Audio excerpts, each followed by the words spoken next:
sy ny zanaka ary ny fanahy masina. Amen. Petraka ny fiangonana.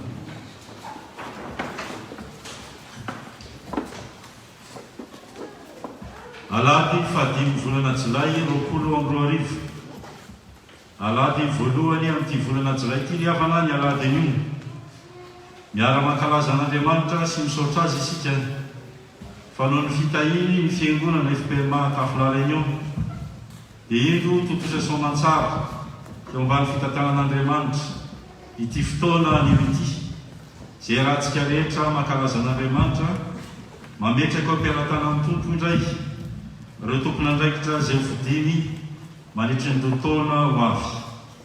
Ndreto isika riavana tafahoana amin'ny fifaliana ifampiaraba izany fahasoavan'Andriamanitra ary dia miaraba n'izy ireo sahady satria Andriamanitra no nifidy. Andriamanitra no mitantana na vita soamantsara ny fiofanana nandritra izay volana maro dia maro izay mialohan'izao fanokanana sy fametrahana azy ireo amin'ny toerana misy azy izao. Misaotra an'Andriamanitra eto isika satria manatrika antsika eto ary mamangy antsika pasteur Jean Ravaltera sy pasteur Lydia Ravaltera izy mivady izay ray aman-drenitsika filoamboninahitry ny FPMA satria izy no filohan'ny FPMA izay teo amin'ny toerany kanefa efa misaotra ronono izy ankehitriny ka manana izany toerana lehibe izany.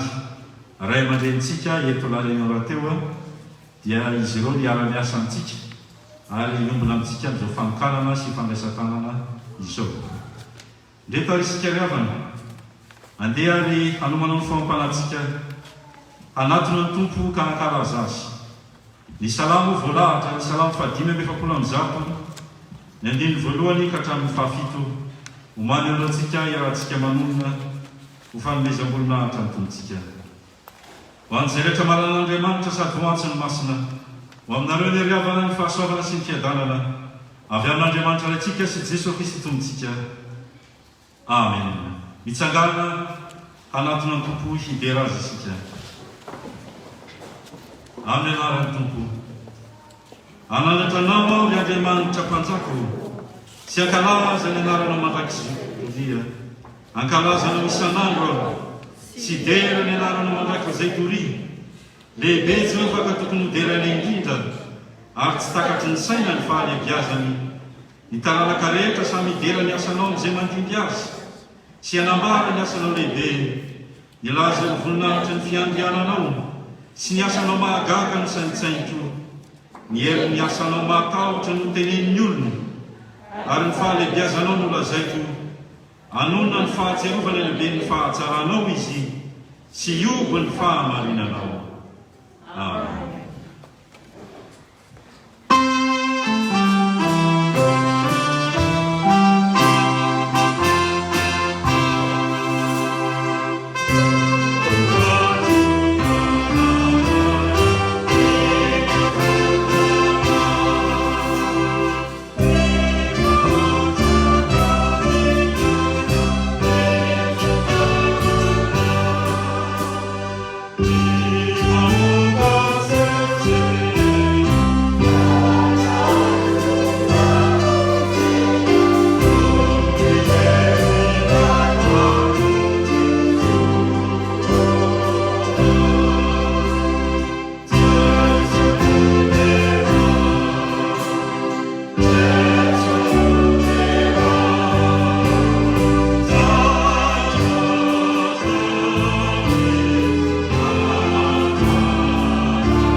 ivavaka isika rehetra.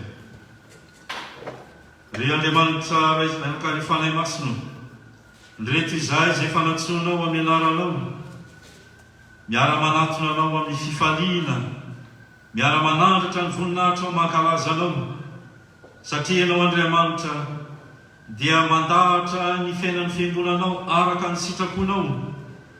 Misaotra anao izay Tompo ary mankalaza anao, satria Andriamanitra miasa mandrakariva ianao. Misaotra anao na miasa ny fanahy masina izay mitarika ny fiangonanao isanandro, ary indrindra amin'izao alahady maraina izao, ianao no nitarika anao tonga soamantsara eto. Misaotra anao no ny fitahinao reto avanay izay efa nividinao, ka nampiasainao ny mpandray fanasan'ny Tompo, ny sampana tsiraray avy nifidy an'izy ireo mba ho mpiara-miasa aminao. Misaotra anao izay na amin'ny fahasalamana, ny hery sy ny tanjaka omenao an'izy ireo tsiraray avy. Misaotra anao izay fa na dia natalo lalatsarotra aza ny maro tamin'izy ireo, dia indro ny titondra azy amin'ny fitahina maritrerika ianao. Ndreto koa izay fiangonanao izay efa nitondra mavaka azy, nandritry ny volana maro izay, natao anatin'ny fiofanana aza izy, dia nitondra mavaka azy mandrakariva izay mba harekany amin'izany.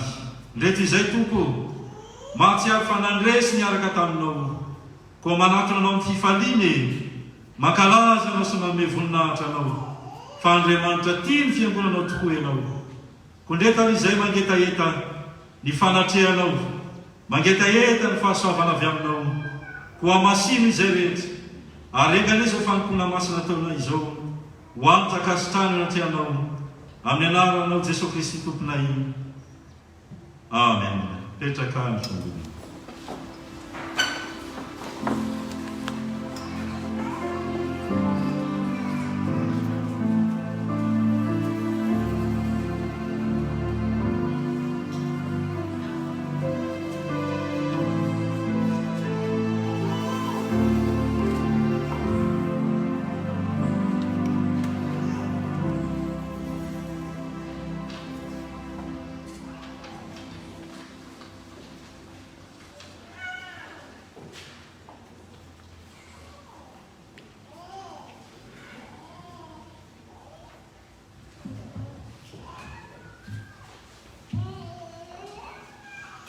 Ry havana malalo amin'ny Tompo, tonga eto amin'izao tranon'Andriamanitra izao isika no niatsony. Izy ilay Andriamanitra masina sy Andriamanitra marina. Izy ilay Andriamanitra tsy mbo voakasitry ny fahotana, kanefa naniraka ny zanany izy mba ho avitra isorantsika teo amin'ny asojaliana. Efa nandresy ny fahafatesana izy, ary efa mipetraka eo kavan'Andriamanitra raika amin'ny fola ho antsika isan'andro. Isika rehetra dia efa nanitahaka ny ondry, efa nanao izay raha tsy tena tren'Andriamanitra isika noho ny fahotantsika sy ny fahadalantsika. Tsy misy marina dia ray akory azy, fa mendrika ny oiloina, kanefa noho ny fahasoavan'Andriamanitra ho ny Tompo tsy avy antso ny marina, fa ny mpanota mba hibebaka.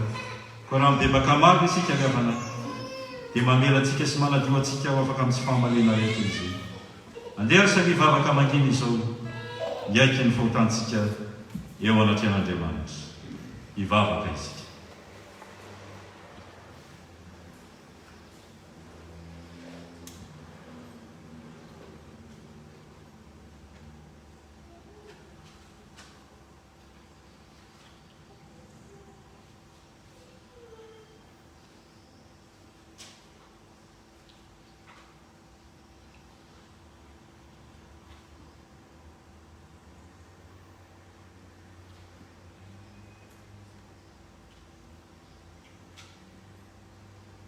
Ry Andriamanitra masina sy Andriamanitra marina, manoloana izany fahamarinao sy ny fahamasinanao izany, dia tsy misy mendrika izay na dia ray akory aza. Ndreto manatona anao amin'ny fanetreteny, miara-miombona amin'reto mpanomponao izay ho atokanao sy raisy tanana, manatona anao izay tsiraray avy, manetry teny ambany tana maherinao Andriamanitra, le afaka manadio anay sy mamafa ny fahatsoana rehetra. Tompo, mifona aminao izany, ny amin'izay raha tsy vitanay na dia tamin'ity marain'ity ihany azy, ny eritreritra raha teo dia irenay mbo diovinao tanteraka ny fonakio angatany mbo fenonao ny fahamasinanao sy ny fahamarinanao ka dia anana fitsarana tokoa zahay ao aminao Jesosy Kristy tomponay. Reraina be famindramporo mitalao aminao zahay na mialany keloka iny diovy izay ao afampahotany sasao izay ao afakelika ary avao zay ny fananay mba ho veloko anompoanao ny fitiavan'i Jesosy Kristy zanaka mpamonjy anay no angatanay aminao. Amen.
Raiso amin'ny fifaliana eo am-pitsangana anaran'ny famelan-keliko omen'Andriamanitra anao.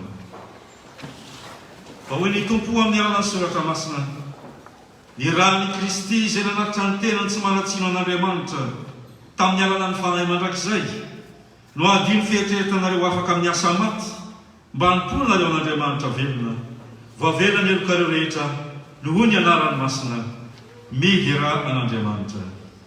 Fa toy izao no nitiavan'Andriamanitra izao tontolo izao nomeny ny zananay tokana mba tsy ho very zay rehetra mino azy fa hanana fiainana mandrakizay.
Unissons-nous dans la prière.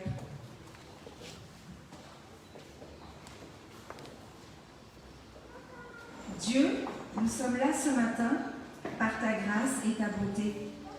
Nous te demandons que ta sagesse nous soit accordée ce matin pour ces quelques minutes de méditation. Donne-nous ton Saint-Esprit pour nous éclairer. Nous te le demandons au nom de Jésus, Christ, vivant et ressuscité. Amen.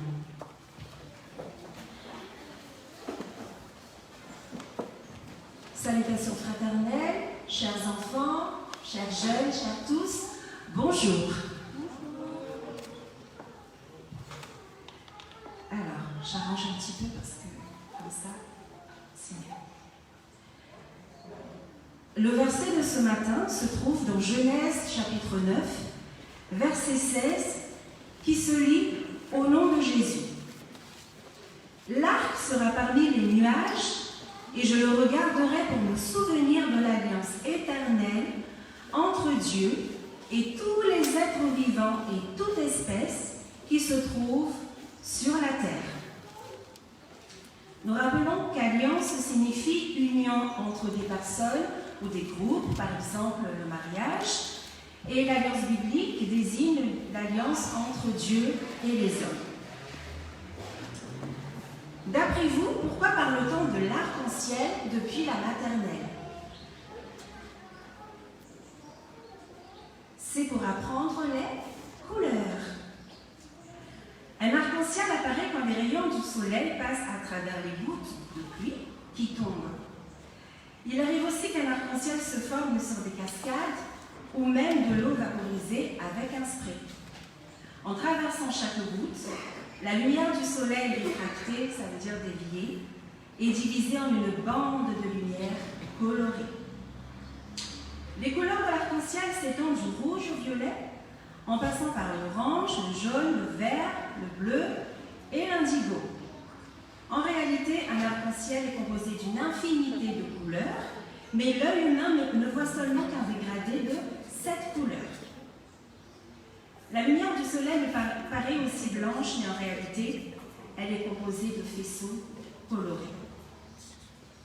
C'est le contexte qui oblige les traducteurs à employer le terme arc-en-ciel, mais le texte hébreu parle seulement d'un arc. Après la catastrophe, c'est-à-dire le déluge dont ils venaient d'être les témoins, Noé et sa famille, ainsi que tous les animaux qui se trouvaient dans l'arche, avaient le cœur terrifié, apeuré. Dieu, dans toute sa bonté et sa miséricorde, a envoyé l'arc, symbole de l'alliance perpétuelle qui existe entre Dieu et toute la créature. La création, pardon. Dieu n'a pas peur de perdre sa mémoire. Dieu n'est pas amnésique. Il n'a pas besoin d'un signe pour se souvenir de cette alliance. Le signe de l'arc-en-ciel est un signe visible pour l'homme. L'arc nous rappelle que Dieu n'enverra plus les eaux du déluge. Il ne détruira plus l'humanité par l'eau. Cette alliance renvoie à la lumière. La lumière est ce qui nous permet de voir, de discerner. Elle s'oppose aux ténèbres et Dieu se place toujours du côté de la lumière. Certains enfants essaient d'attraper l'arc-en-ciel, mais ils n'ont pas réussi à le faire. C'est normal. Ce phénomène rappelle la rencontre et l'union entre l'infini et le fini. Dieu a déposé son arc de guerre non pas par faiblesse, mais par amour, un amour infini pour les hommes. Dieu laisse l'homme libre et refuse des solutions radicales. Il est Dieu de lumière qui respecte la diversité. Dieu, dans la perfection infinie, rejoint la finitude de notre humanité. L'arc-en-ciel nous montre la lumière dans toute sa diversité. Nous savons combien la diversité est vitale pour l'Église. Les couleurs de l'arc-en-ciel ne représentent pas nos couleurs de peau. On dit que les Indiens sont rouges, on dit que les Chinois sont jaunes, on dit que les Malgaches sont, on va dire, marrons, on dit que les Européens sont blancs. Non. Cela désigne la richesse de ce que nous sommes au service de notre Seigneur Jésus-Christ. Dieu est en nous par Jésus-Christ, qui est la vraie lumière. Il dit dans Jean chapitre 8, verset 12 en son nom, « Je suis la lumière du monde ». L'ordre des couleurs ne changeront jamais. Cela nous rappelle la fidélité et la constance de Dieu en Jésus. Jésus est le même hier, aujourd'hui et éternellement, Hébreux chapitre 13, verset 8. Que le symbole de l'arc-en-ciel ou de l'arc rappelle dans chaque maisonnée, pour chaque jeune, pour chaque enfant ici présent, l'alliance que Dieu a établie avec toute sa création. Aujourd'hui est un grand jour pour notre Église. Que l'arc symbolise la même volonté de tous à grandir dans la connaissance de Jésus-Christ et à édifier l'Église sous l'illumination du Saint-Esprit. À Dieu seul la gloire. Amen. Prions. Seigneur, tu as créé chaque jeune, chaque enfant à ton image, et tu as fait d'eux de merveilleuses œuvres de ta création. Toi, souvent comparé à une pluie qui irrigue et qui fait vivre, tu les pousses à être, à agir, à vivre, à grandir, à avancer, à choisir. Aide-les à faire le bon choix, le choix selon les volontés de ton Fils Jésus. C'est en son nom que nous faisons cette prière. Amen.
Tontolo ny famakiana teny soatra masina atsika riavana. Mialohan'izany dia andeha ho tonolona misesy zany ten'Andriamanitra zany. Zany dia hitantsika ao amin'ny testamenta taloha, ao amin'ny Zakaria toko fahasivy, resaka amin'ny andininy fahasivy ka hatramin'ny fahafolo. Tohizina zany ao amin'ny epistily ho an'ny Romanina toko fahavalo, vakika amina andinina toko fahasivy ka hatramin'ny fahatelo ambin'ny folo. Ary farahana izany amin'ny filazany tsara soratany Matio toko faharaiky ambin'ny folo, vakika amin'ny andinina manomboka amin'ny 5 ka ho farahana amin'ny andininy fahatelopolo. Mialohan'izany dia ndetsika iarivavaka angataka fanamasina. Iarivavaka tsika iry Andriamanitra ary tsara indrindra mba lafaly sy misaotra sy midery mankalaza ny voninahitra indray zay ankehitriny zao, satria lehibe ny fitiavanao anay ka tafavory soamantsara eto amin'ny tempolinao masina amin'ny alalan'ny fahasoavana avy aminao izany rehetra izany. Ary ankehitriny tompo dia rehefa ny taominao zay tsiraray afaka tonga eto tompo hisaoranay zany noho ny alehibe azy ny fanahinao masina izany. Ary ndreky zay tompo mangataky ny fanahinao masina izay efa mpanomponao zay voatendrinao amaky izany teny soratra masina zay tompo, dia mangataky ny fanahinao masina hanazava izany, hahafanay mamaky izany mba tsy hisy diso amin'ny lalan'ny fanahinao masina. Koa ankehitriny koa tompo dia tsaroanay ambavika ihany koa ny mpanomponao rehefa avy eo izara zany terinao zany, mangataky ny fanahinao masina hitoetra ao aminy, hahafaly mampita izany hafatrao izany amin'reto vahoakanao marobe zay miandrana izany teninao izany.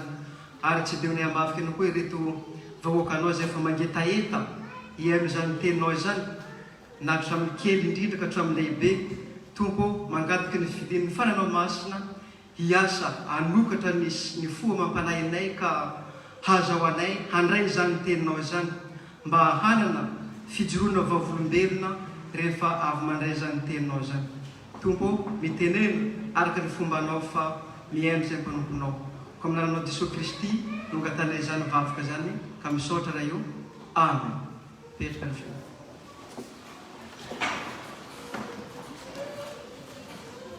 Amin'ny anarana mifalia indrindra ry Ziona zanakavavy, manaova feo fifaliana ry Jerosalema zanakavavy. Indro mpanjakanao avy ho anao, marina izy sady manampamonjena, maneho fanahy sady mitaingina boriky dia zanaboriky tanora, ary hofanako tsy hisy kalesa intsony Efraima, na soavaly any Jerosalema hofanana koa ny tsipika fiadiana, ary teny fiadanana amin'ny jentilisa izy.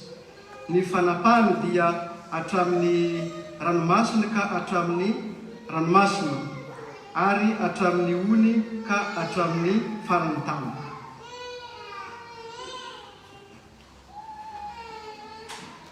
Fa ianareo tsy ao amin'ny nofo fa ao amin'ny fanahy. Raha ny fanahin'Andriamanitra no mitoetra ao aminareo, fa raha misy kosa tsy manana ny fanahin'i Kristy dia tsy azy izy. Fa raha Kristy no mitoetra ao anatinareo, na dia maty ihany aza ny tena no ny ota, dia fiainana kosa ny fanahy noho ny fahamarinana. Ary raha ny fanahin'izay nanangana ny Jesosy tamin'ny maty no mitoetra ao anatinareo, dia izay nanangana any Kristy Jesosy tamin'ny maty no hamelona ny tenanareo mety maty amin'ny fanahy izay mitoetra ao aminareo. Ary amin'izany ry rahalahy dia pitrosa isika tsy amin'ny nofo anefa, ka ho velona araka ny nofo. Fa raha velona araka ny nofo ianareo dia tsy maintsy maty, fa raha ny fanahy no amonoanareo ny asan'ny tena dia ho velona ianareo. Amen.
Tamin'izany andro dia namaly Jesosy ka nanao hoe mideranao araiky ny tompony lanitra sy ny tany, fa nafeninao tamin'ny endriny sy manan-tsainy izany zavatra izany, ka nasehonao tamin'ny zaza madinika. Eny raiko, fa izany ny sitraponao, ny zavatra rehetra natolotra ny raiko aho, ary tsy misy mahalala tsara ny zanaka fa tsy ny ray, ary tsy misy mahalala tsara ny ray fa tsy ny zanaka, tsy izay tia ny zanaka ny amona azy. Makanesa ty amiko ianareo rehetra izay miasa fatratra sy mavesatretana, fa izao manome anareo fitsarana. Eto ny ziokako ka mianaraniko, fa malemy fanahy sady tsy miavinam-po aho, dia hita fitsarana mano fanahinareo ianareo, fa mora ny ziokako ary maivana ny entako.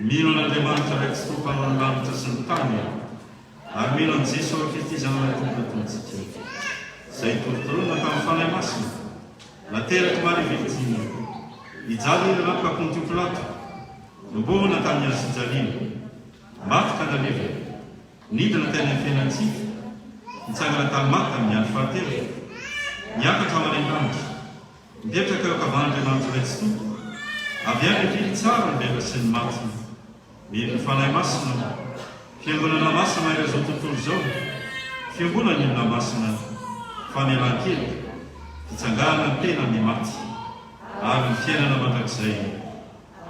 Amen.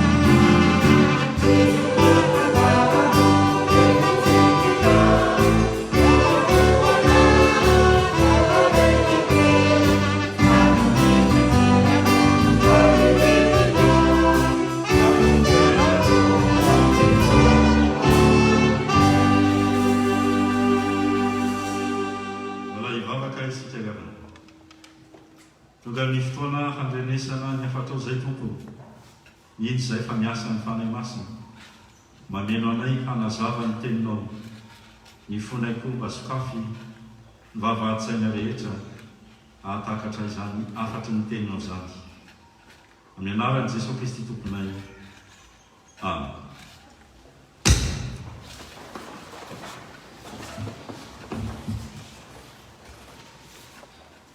Dia mbola mampitongona ho amintsika hatrany ny riavana ny fahasoavana sy ny famoram-poary ny fiadanana avy amin'Andriamanitra antsika sy Jesosy Kristy tombontsika. Amen.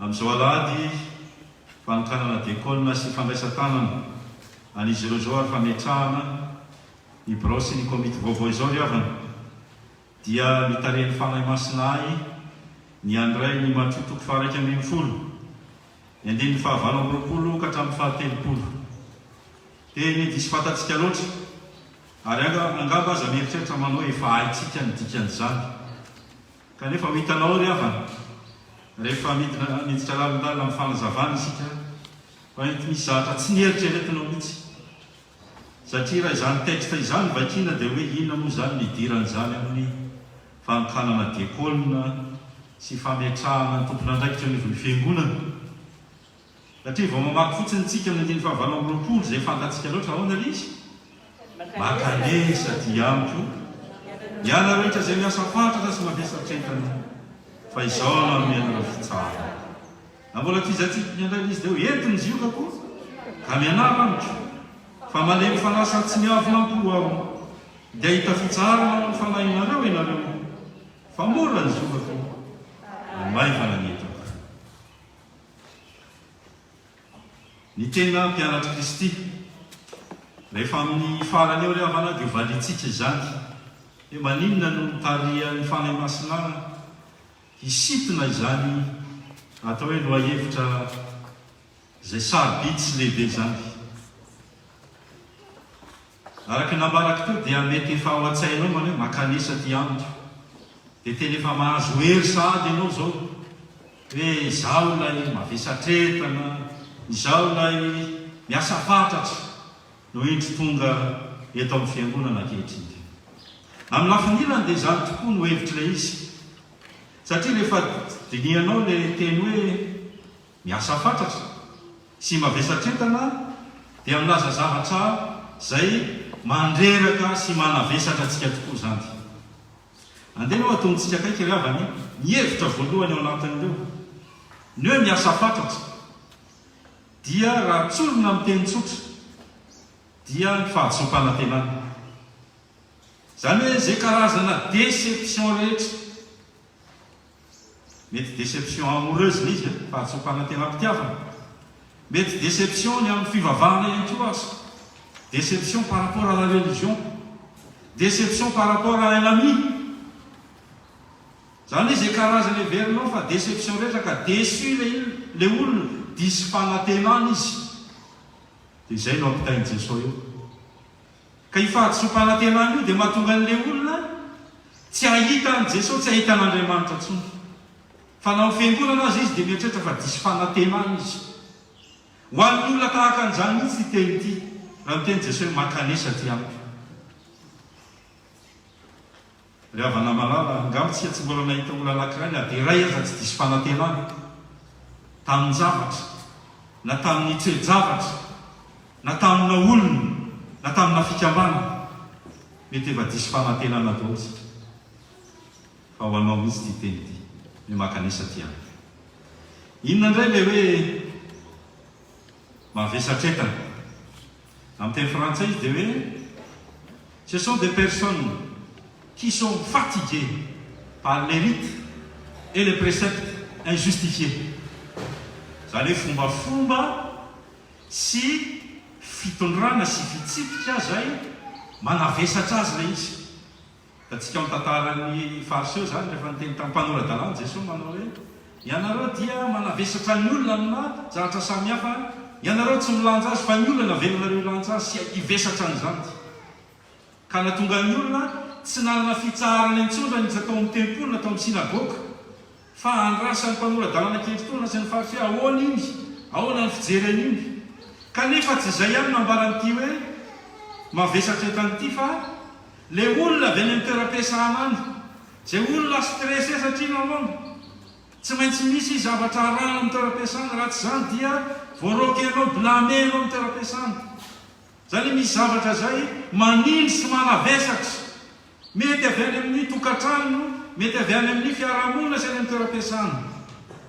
Zany olona zany koa nety efa niteny Jesosy manao hoe makanesa ty amiko. Ravana malala, ho anao indrindra izany teny zany ankehitriny. Sika rehetra ireo dia manana izany rehetrarehetra zany misy fahatsiompanantenana samihafa. Reraka ny sainao sy ny fonao amin'ny zavatra trehanao amin'ny velany, satria miasa ianao, tsy maintsy misy contrainte zay tsy maintsy ajainao sy ny sisa, stressé ianao, reraka ny vatanao, reraka ny sainao. Ho anao ty teny Jesosy ty, makanesa ty amiko. Fa izao no anome anareo fitsara. Mbola tsy manazava le makanesa ty mbola azavaiko rena hoe hoy Jesosy manao hoe izao no anome anareo fitsara. Iza moa ty miteny ty? Jesosy no miteny. Jesosy no miteny an'io, fa izy Jesosy. Jesosy dia tsy iza fa ilay Andriamanitra ihany. Ianao jerentsika riavana hoe misy teksta anankiray izay mitovy amin'ny amparan'i Jesosy eto amin'ny Exodosy toko fa 3:30. Ny andininy fa 4:40. Mitovy ny vocabulaire ampiasaina. Zany hoe raha miresaka an'ity Exode chapitre 33 verset 14 ity dia tsy iza fa io ihany no toaverin'i Jesosy anehoany fa izy ilay Andriamanitra na ilay Jehovah. Zao ny vaky ny teny amin'alan'ity. Dia hoy izy, ny tavako no andeha dia hanome anao fitsarana. Fa tena dinihana ny teny amin'io dia hoe je marche avec toi et je vais te donner du repos. Miara-mandeha aminao aho ary omeko fitsarana ianao. Zany hoe ireo olona zay diso fanantenana, ny olona zay reraka, vizana, sasatra, dia i Jesosy no miteny amin'iray ankehitriny manao hoe izao no hanome anareo fitsarana. Zany hoe ao amin'ny Jesosy misy an'ilay fialan-tsasatra. Tsy miteny Jesosy hoe tsy hisy tsony ny anerahana, tsy miteny izy hoe tsy hisy tsony ny ady, tsy miteny izy hoe tsy hisy tsony zany le zavatra mandreraka, tsy miteny izy hoe dia ilamina amin'izay zany fa tsy hisy tsony ny contrainte rehetra ny ampiasana, fa misy foana io. Fa izao manatona an' Jesosy mba hanovoera zay lay mandray fitsara. Zany hoe raha ohatra ny olona miatrika ady zany tsika riavana, hoe tena le miaramila miady reny, dia reraka ianao, misy ratra mahazo anao, misy avizanana mahazo anao, dia ino natao hoe Jesosy manao hoe avy aloha aty fa omena repos kely ianao, fa misy zavatra omeko anao eo, misy zavatra omeko anao. Jerentsika rehefa avy eo le omeny zany hoe manatona an' jesosy le olona mba hositraniny alohalay mandratra sy mandreraka rehetra, ho amaivaniny alohalay manavesatra sy mandreraka rehetra. Izy ny manen'iny repos iny, ary zany ny antony na dia ny andro alahady any azy. Ny andro alahady no teo andro fitsaharana. Ao ianao no manovo hery ny se ressource ozy ny teny frantsay, manovo hery, manovo fiainana vaovao ndray, satria tonga ianao ny alahady, reraka ianao mandrisy ny herinandro, ny alahady ianao manovo hery amin'Andriamanitra, lasa ndray ianao manovo ny herinandronao. Ary zany mihevitsy teo makanesa ty amiko ty, makanesa ty amiko Jesosy, fa inona nomeny azy ho isika manovo hery eo amin'ny tompo. Ry havana malalo amin'ny tompo, reto ny zavatra omeny Jesosy atsika. Ndiny fahasivy-roapolo ento ny ziogaka. Mieritreritra an'izany ianao dia hoe zioga ve no entina, zioga izy ny teny frantsay, zavatra mavesatra zany ny ahafantarantsika azy nefa dia omby mitarika sarety. Dia mety ahafantarantsika amin'ilay zioga dia misy omby anankiroa hoe mitarika amin'iny zioga iny, dia ny anankiray avy ato, ny anankiray avy ato. Ianao zany efa mavesatra entana, ianao zany efa reraka, ianao zany efa trotraka. Nefa Jesosy miteny ray manao hoe ina ny teny entony ziogaka. Sao dia mba tsy mety zany Jesosy, fa inona ary ny teny Jesosy mbara amin'izany entony ziogaka zany. Hoy isika anankiroa le izy ty le zioga anankiray, ohatran'ity tsy valana anankiray ity, na ohatran'ity azo fijaliana ity, mba hamora ny fandraisanareo azy. Jesosy no milanja an'io, izy ny tena entony ziogako. Ianao koa zany manana ny zioganao iny, fa izao ilay mavesatra sy manahirana anao dia Jesosy nitondra azy. Zany hoe raha miteny Jesosy entony ziogako, hoe makanesa ty, dia miara milanja izy. Zany hoe Jesosy hoe karazana eo amin'ny ilany, dia ianao eo amin'ny ilany. Dia dinihana hoe zany hoe Jesosy no milanja ny entany. Manahoana moa ny herin'izany Jesosy zany?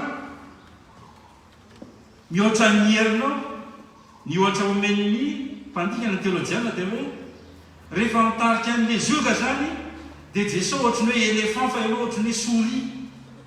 Dia izy ny tena mitarika amin'izany, dia Jesosy ny tena mitarika, fa ianao zany maivana nentanao. Zay le hoe maivana nentanao.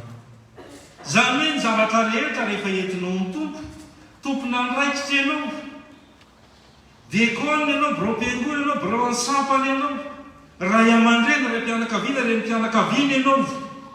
Jesosy efa miteny maneo makanesa ty entony ziogako. Dikan'izany dia hoe Jesosy no mitena mitondra azy, fa ianao aza maivamaivana ray. Ary zay le hoe maivana entako. Ny zioga omeny tompo atsika dia maivana, satria izy ny tena mitondra azy. Ianao zany ohatry ny miakompanie fotsiny, hoe tena entin'i Jesosy zany, ohatran'ny tsy tena mitondra zany, satria nao Jesosy no mitondra le izy. Ary zay le zavatra omeny atsika. Rehefa manatona azy isika, dia omeny atsika zany fialan-tsasatra izany, omeny atsika zany fitsaharana zany. Ka na inona velona fa manavesatra anao, mety ady tsaina, mety ady mpanahy io, ady eo amin'ny fiainana io, vahaolana tokana makanesa eo amin'i Jesosy. Fa inona koa no omeny atsika? Mianara andro. Amin'ny teny frantsay izy mazava koa hoe recevez de moi, raiso izay avy amiko. Ty misy zavatra omeko anao, inona no omeny? Douceur et humilité, famalemy fanasa, tsy miavona koa avy. Zany hoe Jesosy rehefa atonina dia manome azy fahalemim-panahy. Ianao zao raha ny amin'ny toeram-piasana, ampanatsony directeur ianao, sarasara eny, bety be za sahaona, voablamy ve sahaona, dia misy karazana stress tahaka an'izany, misy tahotra ohatran'izany. Fa Jesosy rehefa atononao dia malemy fanahy izy sady tsy miavona koa. Feno fanetreteny izy ka mandray anao amin'ny fifaliana sy amin'ny fitiavana. Ary zay le antony anatonana ny tompo, manakaiky azy. Ary eo amin'izay manazava hoe makanesa ty amiko. Suivez-moi de plus près.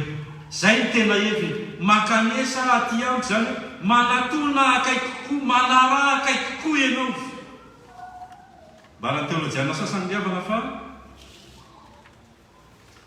268 fois atao amin'ny filazantsara ny ahitana teny hoe mpianatra na disciple fa 3 fois ihany no ahitana ny teny hoe kristianina zany hoe chrétien zero tsara 268 fois teny hoe disciple 3 fois fotsiny teny hoe chrétien misy dikan'izany dikan'izany no mpandinika dia hoe celui qui reste chrétien est un fan de Jésus-Christ. Mais celui qui est disciple de Jésus-Christ, il va suivre Jésus-Christ de plus près. C'est-à-dire un chrétien est celui qui est pour Jésus-Christ. Mais celui qui est disciple est celui qui est avec Jésus-Christ. Zay no tonga an'izay somiteny amin'izao natoko any amin'izao natoko fahatelo ambin'ny folo sy fahaefatra ambin'ny folo any amin'ilay hoe didy vaovao no meko anareo dia mba hifankatiavanareo tahaka ny tiavako anareo za no avantaran'io rehetra fa mianatra ianareo no mifankaty ny fanina zany hoe olona fanina ny Jesosy dia iambaran'ny mpandika sasany manao hoe kristianina tsotra zany hoe zany misy miteny an'izany zay kristianina tsotra raha kristianina tsotra ianao dia tsy mitovy amin'ny mpianatra fa ny mpianatra dia olona manaraka an' Jesosy akaiky dia akaiky ahoana zany mpianatra ny tompo zany rehefa miteny Jesosy makanisa ty amiko dia reto a mizahatra maromaro zay ahatakarana izy nareo tompona andraikitra kehitriny dikan'izany dia hoe raha diso lalanao dia misy lalana hafa mihitsy araraka changement de direction tsy nety ny lalana lehako teo iny zay changement de direction zay dikan'izay fiovan'ny lalan'izay dia misy toetra ratsy zay nataoko sy nananako hatramin'izay misy logika ao an-tsaiko zay foana ny eritreritry fa mety na dia tsy mifanaraka amin'izay tantanan'ny Kristy mampianatra ny tompo azy mila miova amin'izay ary zay lay mpianatry ny tompo zay mahatsiara ny Petera ny miasan'ny apôstôly zany ny Petera rehefa niona tamin'ny tompony makasika hoe inona ny biby azo hoanina na biby malotsy ny sisa dia hoe tsy mahazo mihinana eny dia hoy ny tompo manao hoe zay rehetra no ariko sy no amasiky dia madio avokoa dia azonao hinanana ny biby rehetra zany hoe ny logika anao sy nefa ny eritreretinao tsy voatery logika amin'ny tompo ary zay le changement de direction zay misy fibebanao anatin'izany raha toetra ratsy raha fomba fanao efa tsy nety ka nanimba anao nanimba ny ankonanao nanimba ny fiangonana azy tsy maintsy mibebaka isika raha te ho mpianatry ny tompo marina fa raha mijana kristianina tsotra fotsiny ka mieritreritra manao hoe rehefa manaranaraka eny dia manaranaraka ny olombeny efa kristianina ny teny ary zany ny olana satria nahoana ny olona te hijanona kristianina tsotra kanefa afenina mambadika izany ny tsy fiovana toetra tsy te hiova amin'izay mahazatra fa ny tompo dia nitarika atsika eto manara akaikikaiky kokoa ianareo ary tena akaiky zay natao hoe communion na fiambonana kanefa ao anatin'ny hevitra io antony avana dia zao hoe la façon de concevoir, de penser, ce sera la conception du Christ et la pensée du Christ. Ny famolavolako zavatra sy ny fisainako zavatra manomboka eo dia ny famolavolany Kristy ny saiko sy famolavolany Kristy ny fanahiko ary ny foko zany borantafo zany amolavola zavatra zany komity zany eritreritra sy anapa-kevitra zany mpanefanasan'ny tompo zany eritreritra hanao zavatra ny fiainan'ny fiangonana ny sain'i Kristy ve no mitarika atsika aloha sa efa misy logika hoe zao ihany ny anay dia zao ihany tsisy afaty zao rehefa tsiny dia tsy izy zay ny dikany hoe makanesa ty anitro mila mieritreritra ny tompona andraikitra rehetra manomboka eto fa tsy anak'izay nieritreretinao akory na nieritreretim-palitsainanao akory fa nieritreretin'ny tompo aloha inona mitariany anao inona nitarian'ny fanahy masina atsika fa zay ny mahafiangonana ny fiangonana ny fanahin'ny Kristy no mitarika atsika rehefa mamolavola zavatra tsika fa rehefa miverina ao amintsika dia tsy diso lalana mihitsy tsy diso lalana rehefa miverina ao aminy fa inona ny hevitra anankiray ao anatin'izany koa ry avana hoe manara akaiky dia akaiky dikan'izany dia zao hoe misy ny antsoina hoe dialogue avec le Christ. Niteny chiffre taminareo ateo 268 fois niteny hoe mpianatry ny tompo. Ny 30 fois amin'io amin'ny testament vaovao dia amin'ny asainy apôstôly. Ny 238 fois ao amin'ny filazantsara. Eo ny mpandinika hoe 2 fois 7 égale 14 fois 17 mamay les chiffres farany. Mamay les chiffres farany 2 fois 7 14 fois 17. Ny 2 ozy dia représenter le dialogue avec le Christ. Le 7 c'est la plénitude de Dieu en nous. Et le 17, ça représente la rédemption et l'œuvre de Christ. Anina tina pitena amin'izany ny fifandraisanao amin'ny alana dialogue amin'ny Kristy akaiky dia mahatonga anao hanana ny fahafenon'Andriamanitra satria ao amin'ny Kristy izay nanavitra sy namonjy ao ihany no azonao ny tolotsaina amin'ny alalana dialogue ataonao amin'ny Kristy. Zany hoe ny tompo nandraikitra raha tsy amin'ny fifandraisana akaiky amin'ny Kristy, raha tsy tonga mpianatry ny tompo marina izy fa mijanona kristianina tsotra, hoe za dia mitovy amin'ny rehetra ihany, manara-dreny rano ny kristianina rehetra ihany fa tsy tena mijoro amin'ny mpianatry Kristy dia ho diso lalana izy. Iavana manala ny tompo. Zany no hoe vidalina amin'ity hoe makanesa ty amiko ity. Ary zay nefa no anana antsoina hoe maturité spirituelle. La fahamatorana ara-pana. Ny andeha ny fahatelopolo matsy no ahitantsika an'izany.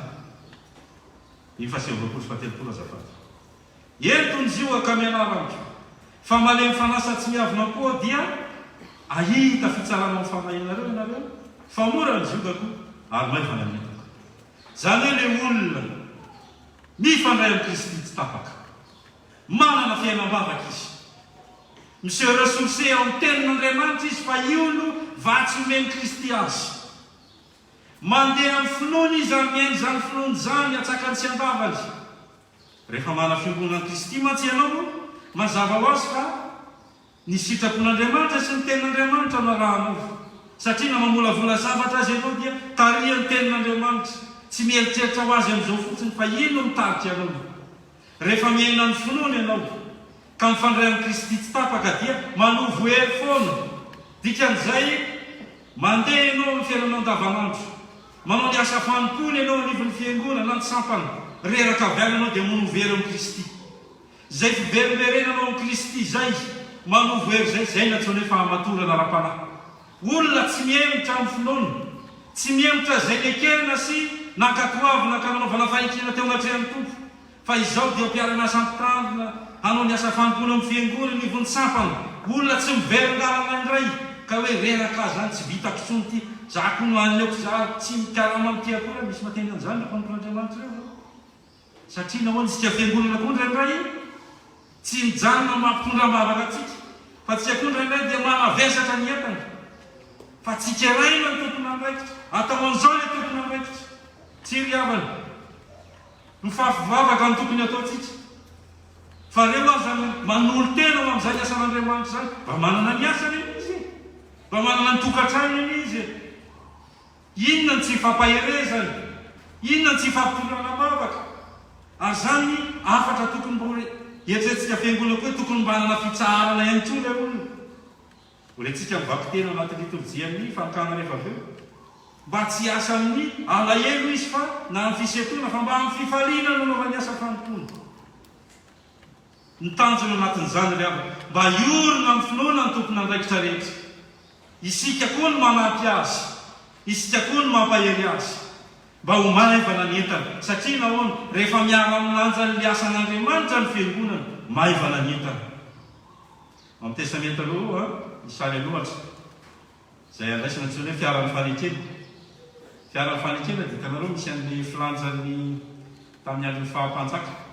Misy olona efatra amin'ny lanjan'ilay mpanjaka amin'ilay ohatran'izao hoe dia ilay mpanjaka ao anatin'ilay ohatran'ny zavatra iny dia lanjay, olona efatra amin'ny lanjan'iny.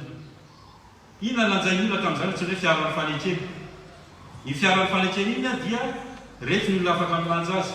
Ny antsoina hoe ny zanaka lahy ny Kehata. Les 4 fils de Kehat. Zany hoe reo a no afaka milanja iny tsy hoe kehata. Ny kehata dia avy amin'ny teny hoe kahala, c'est l'assemblée. Ny fiaran'ny fanekena c'est entre 600 kilos et 1 tonne. Zany hoe misy an'ilay didy folon'Andriamanitra. Olona efatra avy zaka an'izany. Fa ambarany amin'ny testamenta roany fa natsony Mosesy Andriamanitra manao hoe Andriamanitra io ny fiaran'ny fanekena reo ny lehilahy anankiefatra milanja azy. Fa maivamaivany reo lehilahy anankiefatra reo milanja azy satria nao Andriamanitra no milanja azy miaraka amin'ny fiangonana. Zany hoe misy zavatra lehibe izay arahana milanja ny fiainan'ny fiangonana.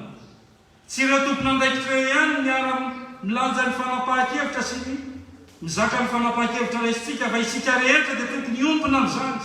Manapa-kevitra ny mpanefanasan'ny tompo, miara-manatanteraka ny rehetra. Na dia tsy hevitrao aza ilay izy, ohatran'izay koa anatin'ny komitina ny birao, na dia tsy hevitrao aza ilay izy ao birao sapana sy ny sisao, na tsy hevitrao aza ny miara-milanja niny sika.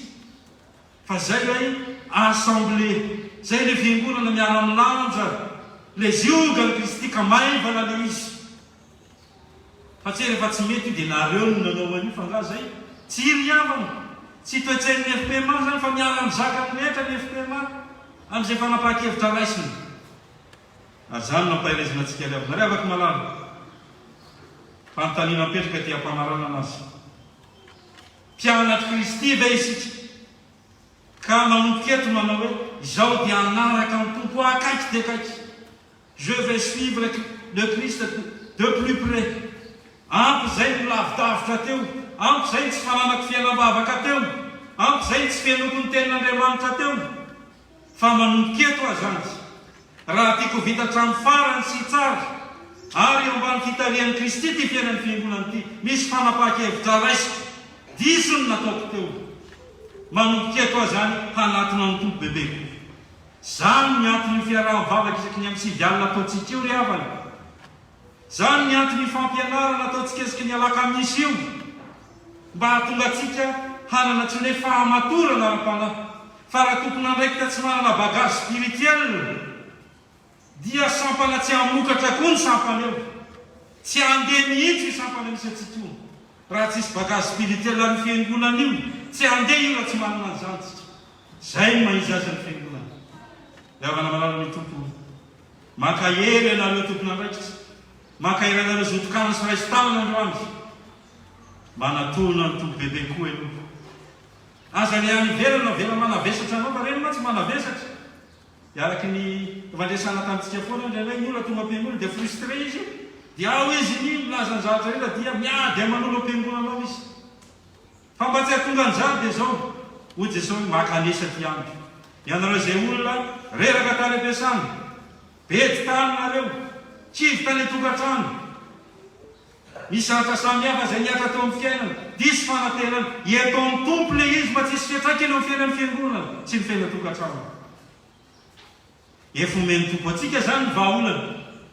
Fa raha misy zavatra kely, zavatra lehibe manahirana sy mandreraka, eto amin'ny tompo aloha. Alohan'ny atserany asa fanompona. Zany ny antony ny fanomanam-panahy reny ry havana. Ataontsika tompon'andraikitra, misy fanomanam-panahy atao. Fa amin'iny ianao manatanteraka ny teny tompony hoe makanesaka ihany. Zany hoe avotsory daholo izay manavesaka any amin'ny tokantrano any, izay any amin'ny toeram-piasana any.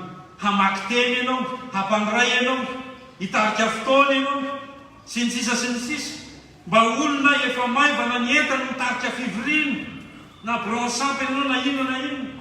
Fa tsy atoreraka be président zany, to kivy be mihitsy le secrétaire zany, to zao mihitsy le trésorier zany. Fa olona efa nanatona ny tompo. Isaky ny anao asa fanompony ianareo, na hamontsy fivoriana ianareo, na hitarika iny ianareo, makanesa ty amiko Jesosy. Hoe teo aloha le izy. Fa rehefa miaraka amin'ny tompo isika, ny zavatra rehetra volavolaitsika sy ho ataontsika sy ny eritreretina, inona maromaro fa ny tompo hiara-dalana amitsika. Ry havana malala, mahereza sy mahatanjaka ry tompon'andraikitra rehetra mitokana sy raisy tanana, ry fiangonana malala, mahereza mitondram-bavaka ry tompon'andraikitra rehetra. Fa nofidian'Andriamanitra ireo, na ianareo aza ny nampiasa izy ho amin'izany fifidianana izany. Mahereza ry havana, man'Andriamanitra ny voninahitra, mitsangana indray ny fitahina. ho aminareo any ny fahasoavan'i Jesosy Kristy Tompo, ny fitiavan'Andriamanitra ray ary ny fampiraisana amin'ny fanahy masina. Amen. Petraka andro.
Amina inona na inona ny ataonareo dia ataovy amin'ny fo tahaka ho an'ny Tompo fa tsy ho an'ny olona, satria fantatrareo fa ny Tompo no andraisanareo milova ho valiny fa manompo an'i Kristy Tompo ianareo. Kolosianina 3:1-9 sy 4:20. Izany tenin'Andriamanitra izany ry havana no entina hiarabanantsika rehetra amin'izao alahady maraina izao. Raha misy vahiny sendra mandalo dia mangataka azy ireo hitsangana ho arabain'ny fiangonana. Ny vahiny rehetra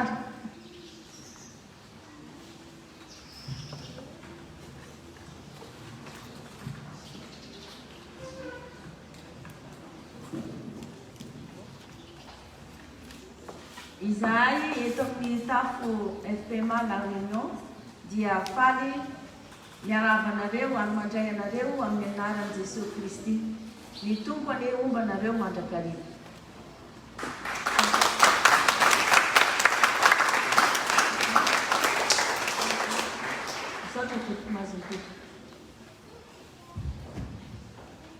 Toy izao ny raharam-piangonantsika. Alahady voalohany amin'ny volana Jolay anio fandraisana koa asaina ny mpandray rehetra iray latabatra amin'ny Tompo. Anankiroa ny rakitra izay samy tatazana eny an-toerana avokoa ary misy koa ny valopy fanokanana ireo diakona. Araka ny mahazatra dia ny alahady voalohany no hiarabana ny anniversaire ka ny anniversaire mois de juin zany no arabaina androany. Araka ny efa nambara tamintsika dia anio no anokanana ireo diakona sy ny fametrahana ny birao sy ny komity vaovao. Momba ny toerana hivavahana. Amin'ny alahady 20 Jolay dia any Saint-Denis ny fitompom-pivavahana satria nisy fandaminana izay nataony masera dia any Saint-Denis amin'ny herin'ny androany manomboka amin'ny 7 ora sasany. Fa amin'ny alahady 17 Jolay kosa fandraisana dia eto Leporo amin'ny 7 ora sasany. Ary ny alahady farany amin'ny volana 19 Jolay ankatoka dia any Saint-Denis amin'ny 7 ora sasany. Ny toe-bola ny rakitra tamin'ny alahady farany teo 323,88 adidy 20 fararakitra 200 ny cotisation SVK 10 izay ny totaly 553,88 Taratasy fitsaorana. Ho an'Andriamanitra irery ny voninahitra, ho an'ny pasteur sy ny komity ary ny fiangonana FPMA La Réunion. Misaora amin'ny zavatra rehetra fa izany ny sitrapon'Andriamanitra ao amin'ny Kristy Jesosy ho anareo. Tesalonianina voalohany 5:5-20. Amin'ny anarany fianakaviana Radjosoa sy ny vady aman-janaka navelan'ny tompoky vavy Radjosoa Josette Fanja dia manolotra fisaorana sy fankatelemana feno ho anareo rehetra ny dododo ny ray fo nanotrona nankahery nampionona tamin'ny fahoriana izay niatra taminay. Andriamanitra ilay manakare-pahasoavana ny amaly fitianareo tsirairay avy dia mankasitraka tompoko ny fianakaviana rajosoa dia misaotra anareo nahatra ny aino ho an'Andriamanitra irery ihany ny voninahitra.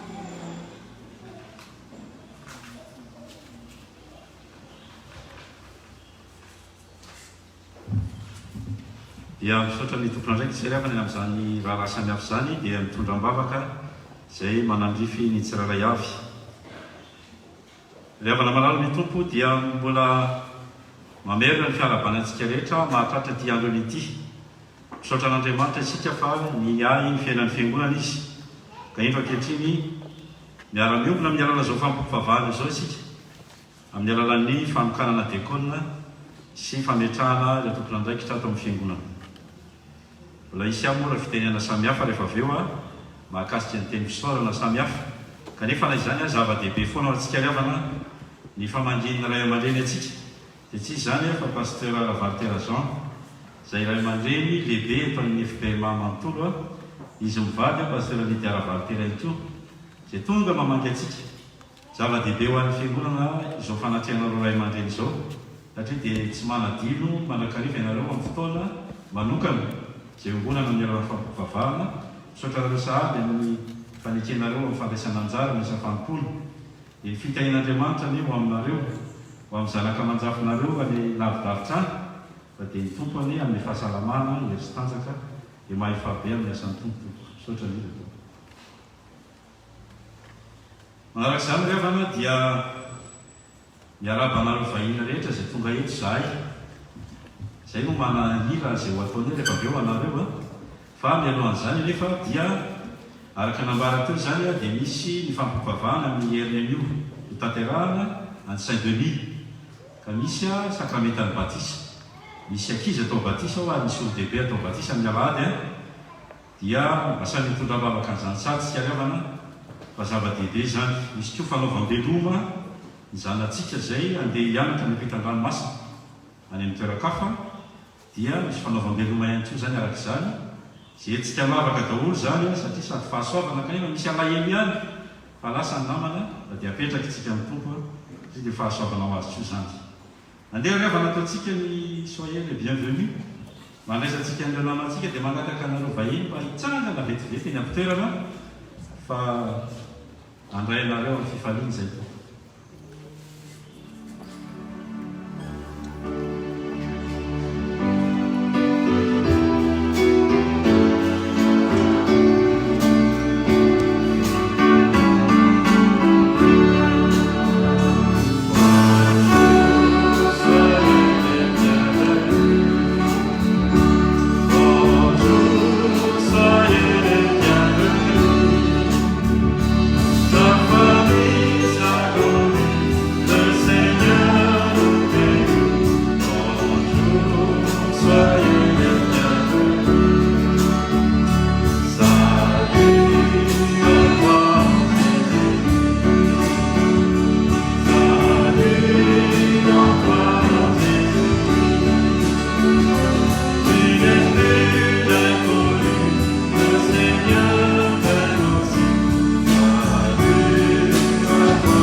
Roso amin'ny fiarabanareo anniversaire mois de juin isika riavana ka raha mana anniversaire mois de juin anao dia afaka miroso aty anoloana fa misy ny fitondranam-bavaka ato amin'ny fiangonana ny hira faharoapolo andeha mivoaloana ataontsika mandeha ny hira dia afaka mitsangana ity isika riavana amin'izany fiarabantsiny.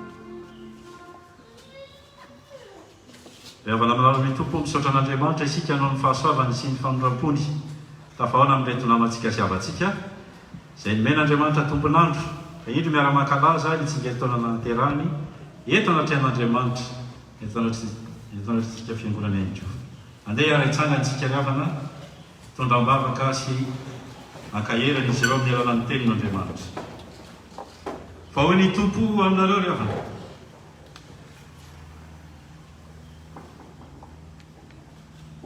aza matahotra ianao fa mombanao ary iza mierikerika foana fa izao n'Andriamanitra ao mampahery anao sady mamonjy anao eny mitantana anao amin'ny tanakavanany fahamarinako ao amen ho tanteraka aminareo ane zany teny fampanantenana omen'Andriamanitra anareo sady iara ivavaka isika misaotra anao zay tompo satria dia manatona anao amin'ny fifaliany reto avanay mena tombonandro izy menao ny fahasoavanao misaotra anao satria niaro azy tamin'ny ratsy ianao sy ny lozy nitaoninao tamin'ny alalany fanahy masy izy ka mbola miorona amin'ny finoana mandrakakehitriny mampahirezana izy ireo amin'izay atrehany amin'ny fiainana andavanandro indrindra moa ny asa fanompona ao ny fianarana ao ny adidy amanandraikitra ao ny asa mpivelomana ny fiaina tokantrano sy ny fiainany manokana mba tsy injovy izy ary mba misy etaeta ny eriny ao anatrehanao ka araka ny sitraka ao zany dia mba valioko ny mpanomponao mametraka n'izy ireo ampiaratananao zay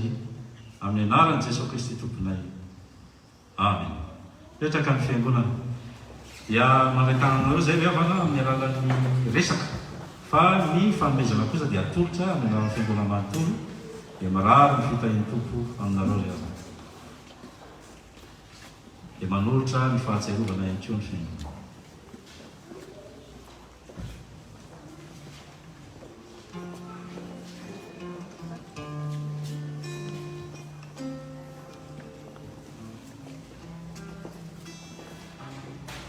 ya c'est maro sy dia afaka mipetraka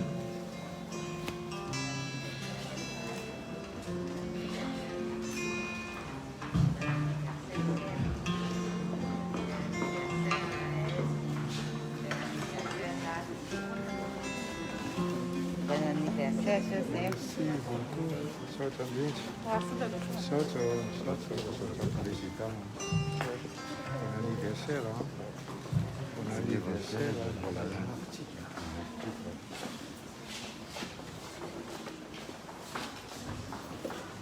ankehitriny ariavana dia miomana isika amin'ny fanokanana dekona sy fametrahana ny bloso ny komity vaovao toy izao no fandaminana indrindra ho anareo izay makasary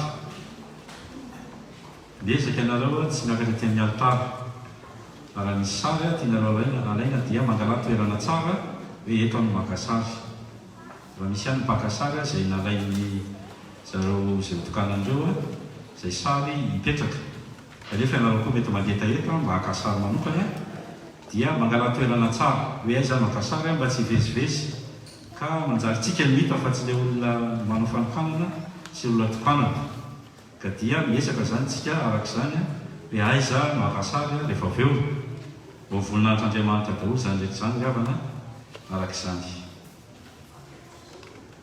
ya rehefa mivavaka ity aloha dia mba tsisy manao flasy satria misy fiatraikany foana na mitsipy eo aza dia misy flasy elo le izy aty amin'ny sensation io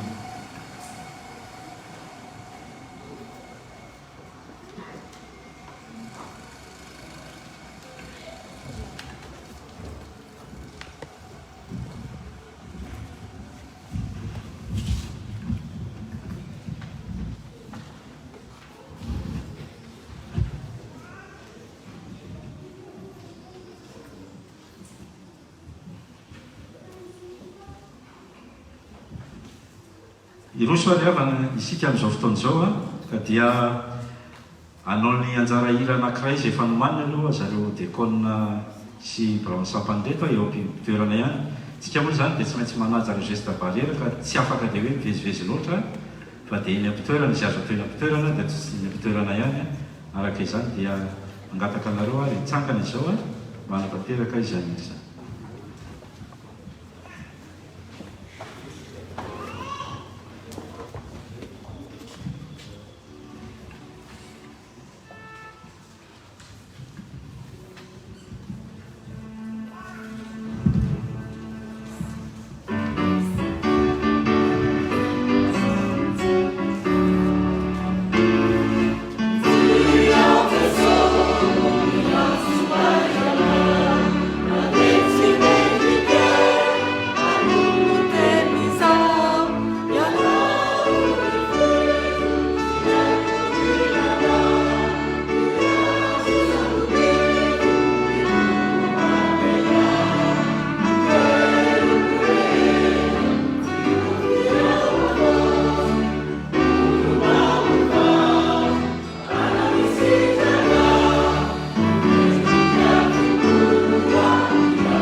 an'andriamanitra avokoa zavatra rehetra gavaka fa sitraka andriamanitra miara-miasa amintsika ka izany ny antsoa reto olona izay nifidina tamin'ny alalantsika fiangonana mba anao miasa ny ekôna itopitafo FPMA la réunion manomboka zao an'izao zao isika dia androso amin'ny fanokanana reo olona izay nitikiny ny mpandray ny fanasan'ny tompo ka nifidiny anao miasa ny dekôna mandritra ny rotaona hoy ny teny araka ny soratra masina anorenatsika zao asa fanokanana izao zava-dehibe tamin'ny andro ny fiangonana teo amin'ny zanak'Israely nanendrena olo namany mpitarika teo amin'ny fitondrana ny voakan'Andriamanitra fa hoy ny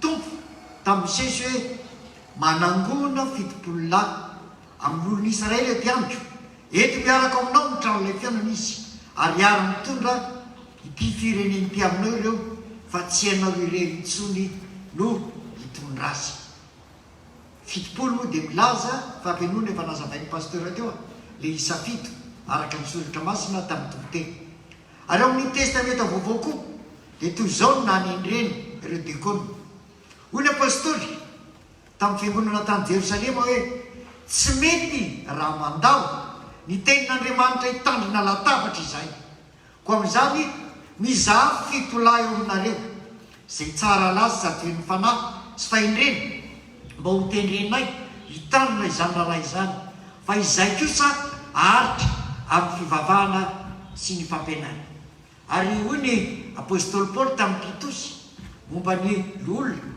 namany mpitandrina hoe izao no namelako anao andaminanao zay mbola tsy tanteraka anendrenao l'olona arak'izay nandidiko anao raha misy tsy manatsiny dia lehilahy manambady tokana manana zanaka izay tia hampangaina mpanara-po amin'ny ratsinao maditra ary izy momba ny dekôna hoe dekôna motina tsy mirote tsy tia divay be tsy tia arena maloto mitanina tsara ny zava-miafina any amin'ny finoana amin'ny fetrehetany madio vehivavy koa toy izany motina tsy mpanendrikendrika mahony tena mahatoky amin'ny zavatra rehetra ry avako malala hitatsika fa namavesa-danja azy ny asan'izay voatokana tsy hanao ninina fa tsy ny fitoriana sy ny fampianarana ny tenin'Andriamanitra dia ilaina araka ny soratra masina ny fisian'ny olona ho namana iara-miasa amin'ny fitondrana sy ny fitaizana ny fiangonana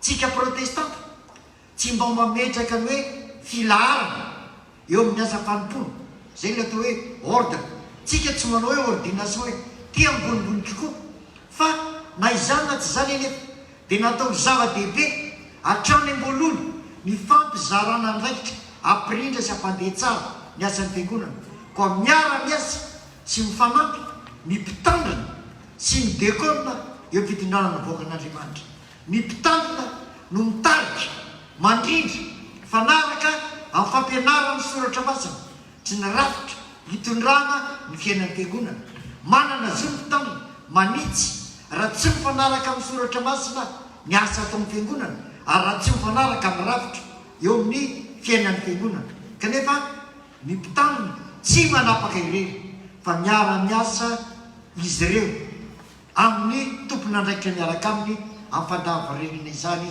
ny dekôna sy ny komity koa ianareo ry rahalahy sanabavy malala ny tompo tsarovy ny alehibe ny andraikitra atolotra anareo atokany ary ny tenanareo manomboka izao ndray ho amin'izany fanompona izany ary aoka ny fahasoavana avy amin'Andriamanitra tompony fiangonana ho any anapaka anareo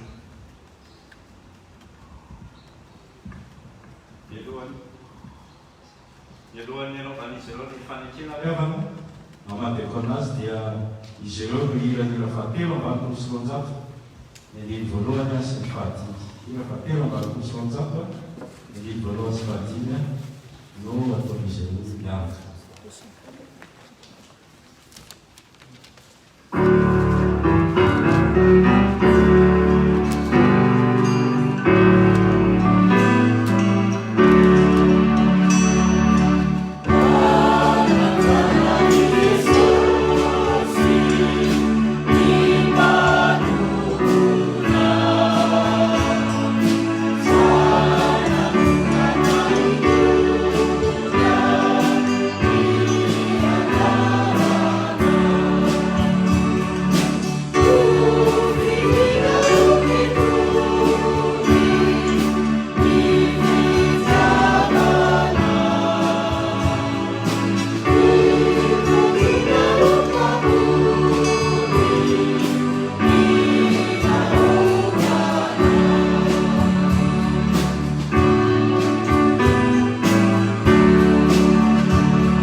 satria riavana dia roso amin'ny fanatanterahana ny fanetreny izy ireo ka tamin'ny fanetreny ny FPMA dia misy fanampiny ny fanetrena faharoan'ny dekona mba kiko amin'izay any izy satria ny hafa mety efa mahazatatsika zao ny fanetrena faharoa eo na mampitandrina ka era-miasany ny fahazotoana eo amin'ny fiandrasana ny endrin'Andriamanitra sy eo amin'ny fiarovana ny fitokonon'ny FPMA iny zany batisa tokana ny ekleziolojia ny FPMA ary atsony fanetrem-pahasoavana ireo no fanampiny riavana manina moa no miampy an'izany ny fanetreny dekona anisan'ny asa zay miandro ny dekona ka araka mpitandrina ny fiarovana ny finoan'ny fiangonana amin'izay inono ny kristiana tanatin'izany batisa dia tokana batsika fiangonana protestanta tsy mamerina manao batisa intsony fa blasfémie zany ary fitenena ratsy ny fanahy masina ny ekleziolojia dia tsina fa fitoram-piangonana FPMA arak'izay fanambara pasteur Valtera teo dia misy ho andinidiny samihafa zay iarahantsika mijery sy rahatsy amin'ny fanamambakarivo ary misy tona tsina hoe alliance de grâce mifanetrim-pahasoavana io ny orenan'ny batisa sy ny sakramentan'ny fanasany tompo ary orenan'ny finoan'ny fiangonana mihitsy azy zava-dehibe zany satria Andriamanitra manaitro Andriamanitsika ary sika dia manaitro olona ka ny sakramenta zay ataontsika dia fanehoana izany fanetrem-pahasoavana men'Andriamanitra izany ankehitriny ary raha lasy anabavy-maravo mangataka anareo zay mba hanambarana n'Andriamanitra sy ny fiangonana ny fanetrena zay ilainy hoan'izay teo anisany. Izao Erakama Charlotte. Izao Ferrer Caroline. Izao Dawilahy Misalizy Ranto. Izao Flavie Fabrice Nzala. Izao Cameson Patrick Hermirine. Izao Anjana Sol Christiane. Izao Ferrer Aline. Izao Railmana Juliette. Izao Yolande Radzofet. Izao Anjana Vanna Natasha. Izao Nasha Ritaï. Izao Johnson Nadina Mananso. Izao Lala Ralek Boul. Izao Andrea Mananso Mamniel. Izao Nadina Patna Fahim. Izao Rassamson Rapuzena Manamraibe. Eu Andriamanitra sy ny fiangonana dia manaiky ao fa azotivavaka sy amaky ary anaka soratra masina izary sy ampiasa izany koa amin'ny hafa namany tanjona ka iara-iasa aminy amin'ny fahazona eo amin'ny fiarasana ny Andriamanitra sy eo amin'ny fiarovana fitokonona FPMA ny batisa tokana ny ekleziolojia ary ny fanetrem-pahasoavana Takana tsara filamina mampivavahana eo am-piangonana sady hamonjy ny fivoriana rehetra arak'izay farany azoko atao. Anaja sy andefitra amin'izay tapaky maro sady ara-landava ny firaisan'ny fiangonana tsy ho simba. Anao izay azoko atao amin'ny fandavorariana ny fiangonana ny adidiny rehetra ara-bola. Taiza ny kristiana anao vaindrarà. Miasa fiangonana amin'ny solova sy fampielezana ny filasansarana ny fiainana. Hitazana ny angola azona ny fanompolan'Andriamanitra mba tsy ny tena mpiano no marika ny fiangonana tahaka fa izy ireo koa. Heren'Andriamanitra no hikinako mba hampaterehako izany izany. Amen. Ren'Andriamanitra ny fanekенareo mba azo fa hanampianareo amin'izay narehetra masina sy nitsony anareo izany izy. Roso amin'ny fanokanana izy ireo sika riavana Erakama Charlotte.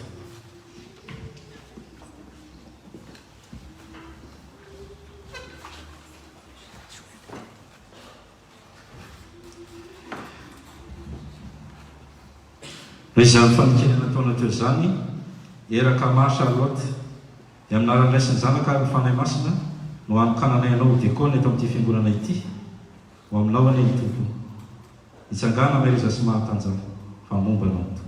Amen.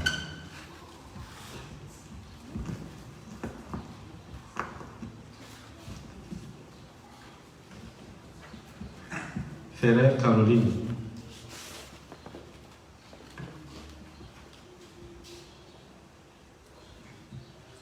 Izany fanekenana taona teo izany Ferrer Caroline dia aminaran'iraisiny zanaka ary ny fanahy masina manokana anao ho dekona eto amin'ity fiangonana ity izay ho aminao anie ny tompo.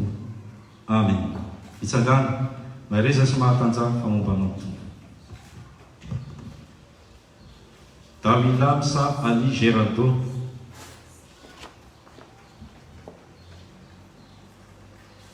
Izany fanekena nataona teo zany Davilamsa Ali Geraldo dia aminaran'ny ray sy ny zanaka ny fanahy masina no anokananay manao dekona tamin'ity fiangonana ity ho aminao ny tompo. Amen. Itsangana maireza sy mahatanjara fa mombanao ny tompo. Flavie Fabrice Nzaka.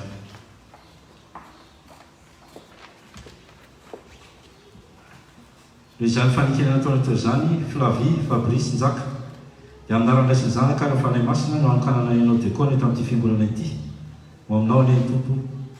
Amen. Itsangana maireza sy mahatanjara fa mombanao ny tompo. Rabesson Patrick Herniriny. Izany fanekena nataona teo zany Rabesson Patrick Herniriny dia amin'ny anaran'ny ray sy ny zanaka ary ny fanahy masina manokana anao izay dekona eto amin'ity fiangonana ity ho aminao ny tompo. Amen. Itsangana maireza sy mahatanjara fa mombanao ny tompo. Amen.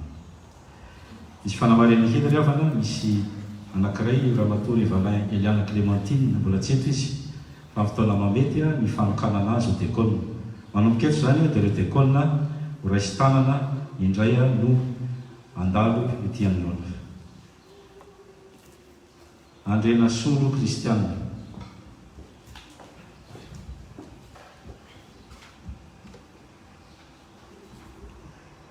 Noho ny fanekena nataonao teo Andrena Solo Kristiana amin'ny anarany ray sy zanaka sy fanamasana dia mandray amin'indray izay ho dekona eto amin'ity fiangonana ity. Maireza sy mahatanjara mombanao mandrakariva ny tompo. Ramatoa Ferreira Aline. Noho ny fanekena nataonao teo amin'ny anarany ray sy ny zanaka sy ny fanahy masina mandray anao indray izay ho dekona amin'ity fiangonana ity. Maireza sy mahatanjara mombanao mandrakariva ny tompo. Railmanana Juliette.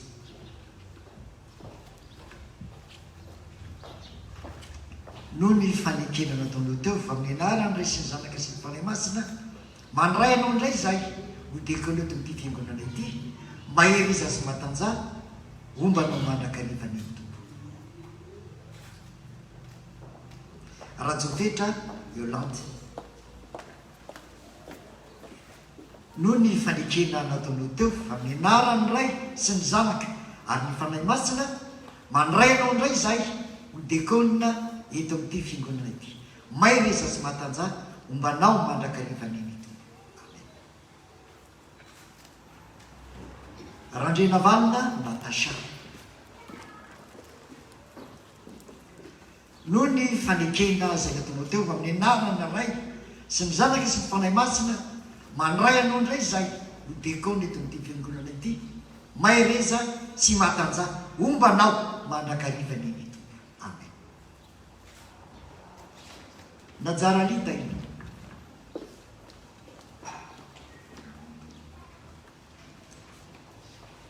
Noho ny fanekena nataonao teo amin'ny anarany ray sy ny zanaka ary ny fanahy masina dia mandray anao indray izay ho dekona eto amin'ity fiangonana ity. Maireza sy mahatanjara mombanao mandrakariva ny tompo. Amen. Raha Johnson Dina Manatsoa Irina David.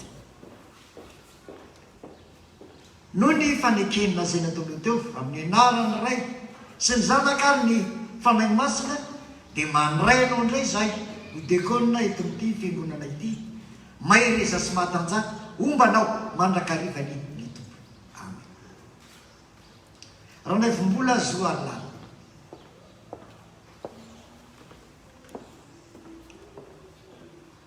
Noho ny fanekena nataonao teo amin'ny anarany ray sy ny zanaka ary ny fanahy masina mandray anao indray izay ho dekona eto amin'ity fiangonana ity. Maireza sy mahatanjara mombanao mandrakariva ny tompo. Randre Manatsoa Mamignaina Denis Dany. Noho ny fanekena nataonao teo amin'ny anarany ray sy ny zanaka ary ny fanahy masina dia mandray anao indray izay ho dekona eto amin'ity fiangonana ity. Maireza sy mahatanjara ombanao mandrakarivany ny tompo. Amen. Raha lena valona Jean-Yves no ny fanekena nataona teo amin'ny anarany ray sy ny zanaka sy ny fanahy masina dia mandray anao ndray zay ho dekona ito ty fiangonana ity may reza sy matanja ombanao mandrakarivany ny tompo. Raha Samsona manandray be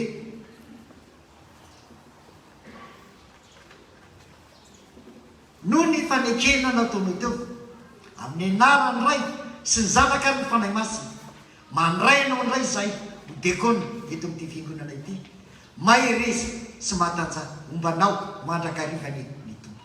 Amen.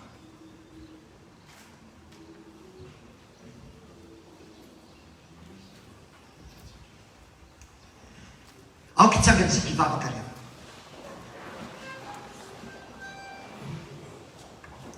Andriamanitra tompo raha ny fahasoavana rehetra efa niantso sy mifidy mpanompo samihafa anana anjara amin'ny fanompoana amin'ny fiangonana ianao. Namalo ny antsonao reto avanay voafidy sy voatokana ankehitriny ho amin'ny anankiray mireny asa fanompony ireny araka ny fanomeza fahasoavana zay nomenao azy ireo tsiraray avy. Avy nanao teo anatrenao sy ny fiangonana ny fanekeny anao ny asanao izy amin'ny mahadekonina azy ka tsy njovy amin'ny famindramponao. Tehirizy io mba mipitariany fanainao masina izy ireo mba ho mpiasa mahatoky somary meo anatrenao. Feno ny famarina ny teninao izy ireo tompo omeo fitondran-tena madio mba hanimpony marina anao amin'izao raharaha izao na amin'ny teniny na amin'ny ataony anome voninahitra ny anaranao ary fampandrosoana ny fiangonanao. Aoka izy ireo tompo hitafy famotiana hitafy fanetretena azo tokoa amin'ny fanompoana sady anaiky amin'ny fankasitrahana ny fananarana rehetra araka ny fanahy masina zay mety atao aminy ary mangataka aminao izay mba hanana ny mandrakariva fieritreretana tsara sy faharetana mafy amin'i Jesosy Kristy ka hitondrany tsara zao aza fanompoana ny fidianana azy ho dekonina izao sy efa nintsonao azy ireo mpiara-miasa aminao. Amin'ny alalan'i Jesosy Kristy zanakao mpamonjy anay nomeno mboninahitra sy laza miaraka aminao sy ny fanahy masina no angatana izany ary angatana aminao ko tompo anampianao ny mpitangana zay mitarika sy mitaiza azy ireo feno ny fanainao masina hanaovany ny asanao amin'ny fifaliana sy amin'ny fitiavana ho voninahitra ireo ihany. Mianoho ny vavakay ry tompo tsara. Amen. Mazo mipetraka tsika fiangonana rehefa dia anao ny hira faharoa zay nomanina izy ireo ry havana araka izany. Amen.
izy hitantsika amin'ny Korintianina voalohany toko fahatelondiny fasivy.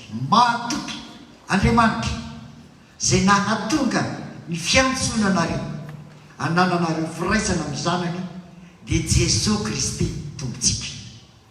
Zany Andriamanitra mahatoky izany, Dieu fidèle, io miantso ho amin'ny asa fanontona. Ny fandaminana ny fiangonana ary havana no misy hoe avaozana isaky ny roa taona ny diakôna miasa eo amin'ny fiangonana. Fa Andriamanitra miantso rehefa natsoin'Andriamanitra anao ny asany ianao dia tsy miova ilay fahasoavan'Andriamanitra fa izy mahatoky ka momba mandrakariva zay olona nantsony. Ary fantatsika moa fa amin'ny fotoana sasany raha sendra tsy ampy ny diakôna perinasa dia azo mitsono ihany koa zany ireo diakôna rehetra efa voatokana mba handray anatanteraka ny asa arak'izay ilany fiangonana azy.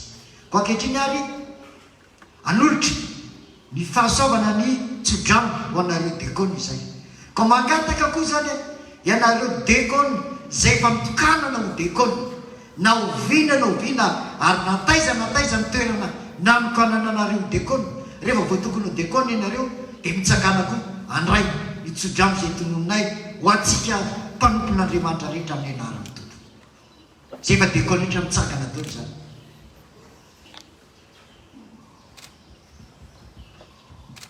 Raisanareo ny afaka tsodrano tonononay amin'ny anarany tompo. Ary Andriamanitra ny fiadanana ny ahamasina anareo tanteraka. Aokarovana avokoa ny tenanareo, ny ainareo ary ny sainareo ho tanteraka ka tsy amantsiny amin'ny fiaviany Jesosy Kristy tompontsika.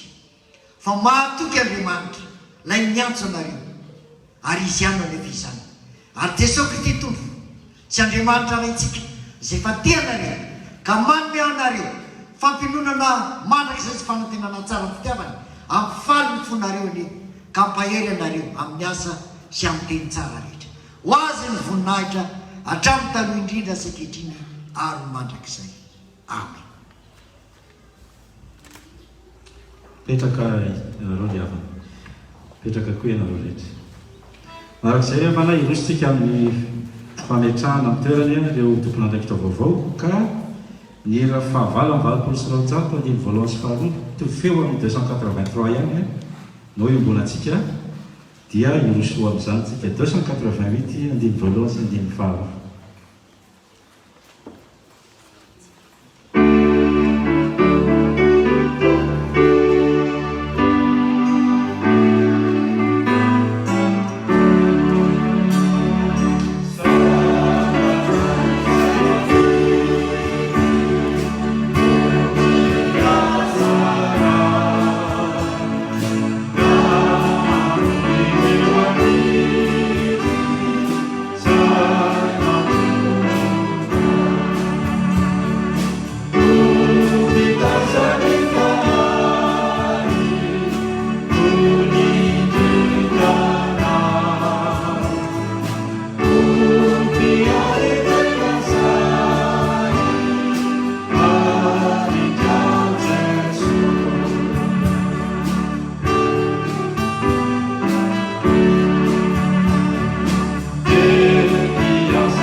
Ny fandraisatana sy fametrahana ny birao sy ny komity ireo tompon'andraikitra voalohany amin'ny sampana zay voafidy tamin'ny fivorian'ny mpandray fandraisan'ny tompo eto amin'ny tafy lehibe eto la réunion sy ny feonan'ny sampana tamin'ny fanavaozana natao tamin'ny taona 20 sy roa arivo ity. Zao ary dia mangataka ny mpitandrina anolotra ny filoa zay voafidinareo eto amin'ny tafy-pema la réunion ho filoa am'izao taona manaraka izao ary efa tonona ny anarany dia mankataka anazy androzotian'ireo Fiavana malala araka ny voalaza teo dia voafidy ho filohan'ny tafy FPMA la réunion Andriamatora Johnson Dina Manatsony Ilena Davida mangataka azy amin'ny mpanajana mba hanatony ety an'loana ary hanolotra ny anaran'ireo mpiara-miasa aminy ao amin'ny Brantafo ao ihany koa ny filohan'ny sampana ao ihany koa ireo mpikambana amin'ny sampana izay tsy ao anatin'ny komity izay hipetraka eny hitsangana eny am-pitoerana ihany todika amintsika fiangonana FPMA de la réunion todika mankany ianao dimy président todika amin'ny olona ino zany Andriamatora raha Johnson Dina zay voafidinareo ho filoa hitondra ny tafindray mandritra ny rotaona anjaranareo anjarantsika fiangonana ny mitondra azy ambavaka ary araka ny toriteny zay indrenetsika ny tenin'Andriamanitra namara tamintsika androany tsy ny mitsikera tsy ny mampitombo ny eta mavesatra no anjarantsika fa ny mametraka azy eo mbany fitondran'ny tompo mba hitondrany ny asa fanompona amin'ny fifaliana sy ny fanantenana ary indrindra fandraisana hery avy amin'ny fanahy masina satria zany misitrapon'Andriamanitra ho antsika sy mahasoa ny fiangonana mangataka anao zay Andriamatora filoha mba hanolotra ro mpiara-miasa aminao ny birao ny tafo sy ny tompona andraikitra zany ao anatin'ny komity arakaraka ny anonana ny anarany zany dia mba mitsangana zany ianareo misaotra tompoko fifaliana ho ahy ny manolotra ny mpikambanao ao ny FPMA la réunion amin'ny taona 20 sy 20 ny filohanavy na ny vice président anaivombola Zoarlala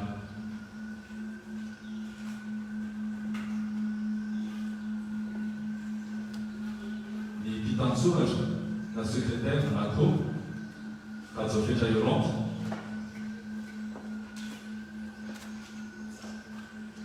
Randria Manantso Mamienne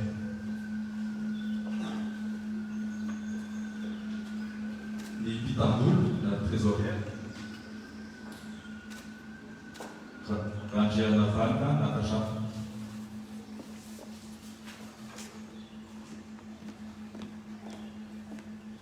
avec les Tamboul, la gestionnaire financier, Rabesson Patrick.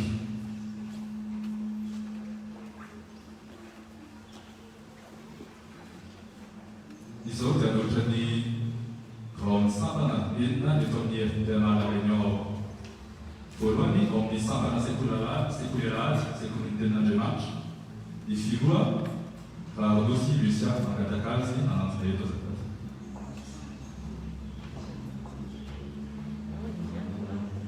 di Tansuaja Rajana Felu partita mangatakazi mitsangana eny amin'ny toerana ihany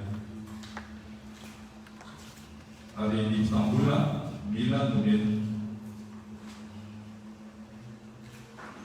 ao amin'ny sambana tanora kristianina ny filoha na Jarali Tahina mangataka anao hitsangana eny amin'ny toerana ihany ny mpitansoratra Parata Muriel, mangatakazy anatina eto satria izy dia solotenan'ny STK ao amin'ny komity.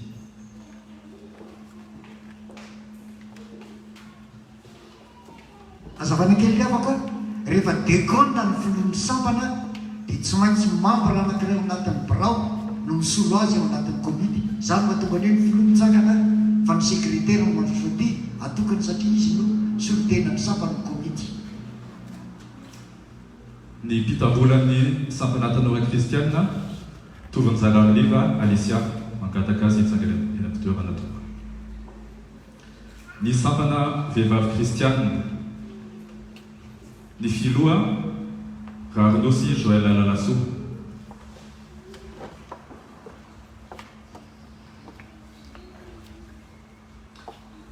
ny mpitansoratra Irakama Charlotte mangataka anao hitsangana eny amin'ny toerana ihany ny mpitambola Rajosoa Voly ao amin'ny sampana lehilahy kristianina ny filoha rahalamozanany Sébastien migataka ao anatiny toka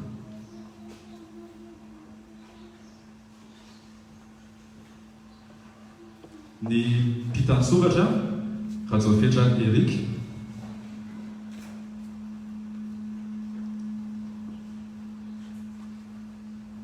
ny mpitam-bola Randriamanantso Alain Ritsa, ao amin'ny sampana zava-maneno ny filoha Razavindrakoto Patrick,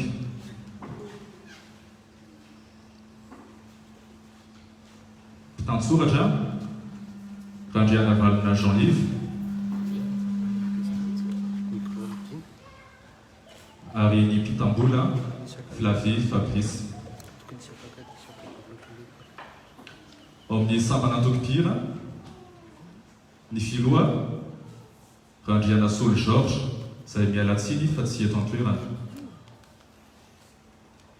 Mpitan-tsoratra Randriamalalasan Vero,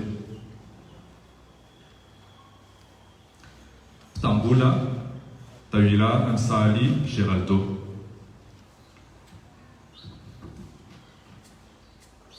Eny azy avana malala ndreo ianareo izay novidin'ny fiangonana, novidin'ny sampana misy anareo tsirairay avy.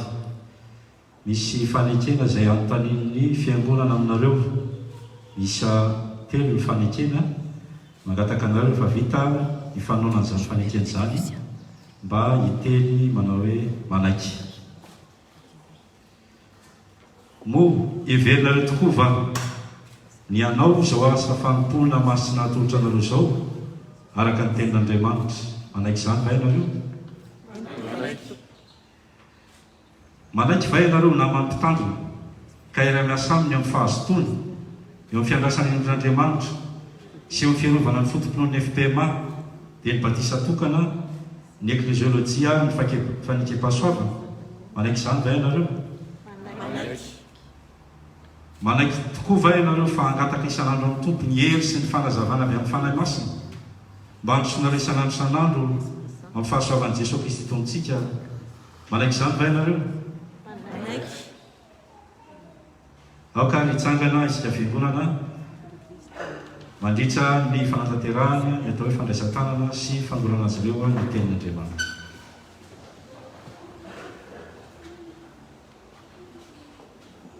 Elohy ny tenin'Andriamanitra ho atsika zay voantso anoho ny asiny fa ny mpiasa an'Andriamanitra.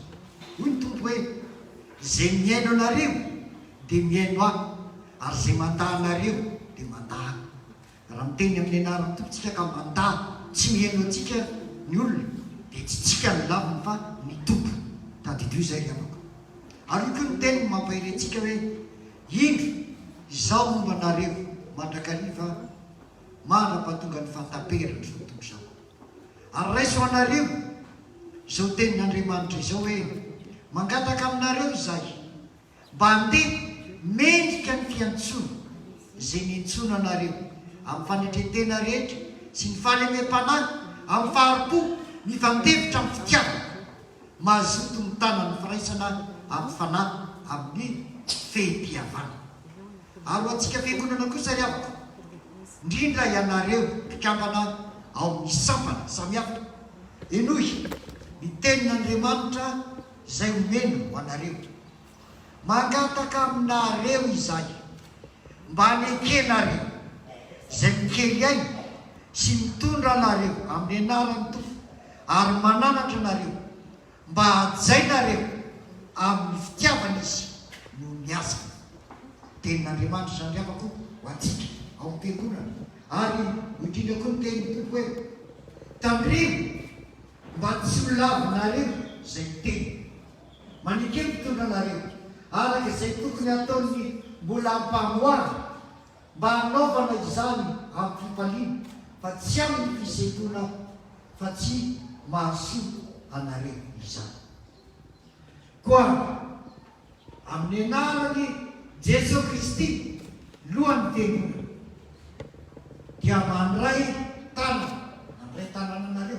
Solitenany fiangonana manontolo izahay, mandray nareo mipiasa an'Andriamanitra birao mitafo komity ny tafo amin'ny anaran'Andriamanitra raisy zanaka ary fanamasina engany hosikina ny tompo eny avy any ambony ianareo mba ho vita tsara ny asanareo fahasoavana ho anareo ary fitahina ho an'ny fiangonana tomponareo ary mba voninahitra Andriamanitra irery any.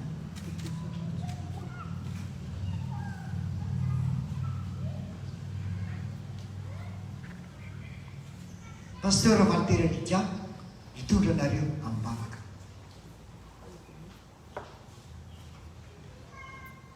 Mbola hiary vavaka sika. Ry Andriamanitra be indrafo, ianao efa nampianatra anay amin'ny alalan'ny zanakao lahy tokana mba angataka anao aniraka mpiasa ao amin'ny tanimbolinao satria be nojinjany fa ny mpiasa no vitsy. Ka mba eno ny fangatahanay ho an'ireo mpanomponao ireo izay atokanay anio ho mpanomponao eo amin'ny fiangonanao FPMA. Tompo, aroa izy noho ny anaranao ary amasino noho ny fahamarinanao. Atan'izao amin'ny finoana sy ny fitiavana anao izy ireo amin'ny alalan'ny fanahinao masina mba hahatonga azy ireo ho tena mpiasa mahatoky anao eo amin'ny tany bolopokao mba atao sa sy mahatoky izy amin'ny fijoroana ho vavolombelona anambara ny fahamarinanao, hitory ny teninao, hitantara sy hanoro ary ananatra amin'ny fahamorana sy fahendrena rehetra ary iseho ho mpitandrina tsara ny fahasoavanao eo amin'izay rehetra ataony momba azy amin'ny adi-panahy sy ny zavatra rehetra ary ampahareto sy ampaletreo tena ao ambony izy ireo mba hisehon'ny herinao eo amin'ny fahalemena. Ampahavokary arak'izay akasitrahanao ny asany. Ry Jesosy Kristy Tompo, indreo ireo olom-bafidinao tamin'ny alalan'ny fiangonana izay nametraka ny fitokisany tamin'izy ireo, noraisinay tanana tamin'ny anaranao izy ireo sady natolotray teo anatrehan'ny fiangonana mba hiandraikitra izao asa masina ato amin'ny sampana. Apetrakay eo ambany fahasoavanao mandrakariva izy ireo ka tolory ny fanahy ny fahendrena sy ny fahazotoana ary ny faherezana mba ampamirapirata ny voninahitrao amin'ny fanompony ato amin'ny sampana eto amin'ny fiangonana. Ary fiadananao mihoatra noho ny fahalalana rehetra ny hiaro ny fony sy ny heviny ao aminao Jesosy Kristy fa ho anao Andriamanitra ray sy zanaka ary fanahy masina irery any ny voninahitra hatry ny taloha indrindra any ankehitriny sy ho mandrak'izay. Amen. Petraka ianareo fiangonana, ianareo tompony andraikitra mbola mitsangana ihany zany biraon'ny sampana sy ianareo reto. Ry rahalahy sy anabavy, ianareo biraon'ny fiangonana, ianareo komity, ianareo tompony andraikitra rehetra ny sampana, manolotra sy maniraka anareo amin'ny anaran'ny tompo izay. Maefa be mandrakariva amin'ny asan'ny tompo fa tsy foana tsy akory ny fikalezany arao eny amin'ny tompo dia mandehana amin'ny herin'ny tomponareo ka mijoroa sahia torio amin'ny teny sy ny asa Kristy tompontsika. Ho azy ny voninahitra ho aminareo ny fiadanana. Amen. Ya, azo mipetraka ianareo ry havana. Dia misaotra ny tompo isika ry havana nateraka soamantsara izay fanokanana sy fandraisan-tanana izay. Ankehitriny dia andray fitenenana ny filohan'ny kafa amin'ny anaran'ny izy ireo sy amin'ny anarantsika rehetra. Aorianan'izay isika dia manohy ny fampifafana.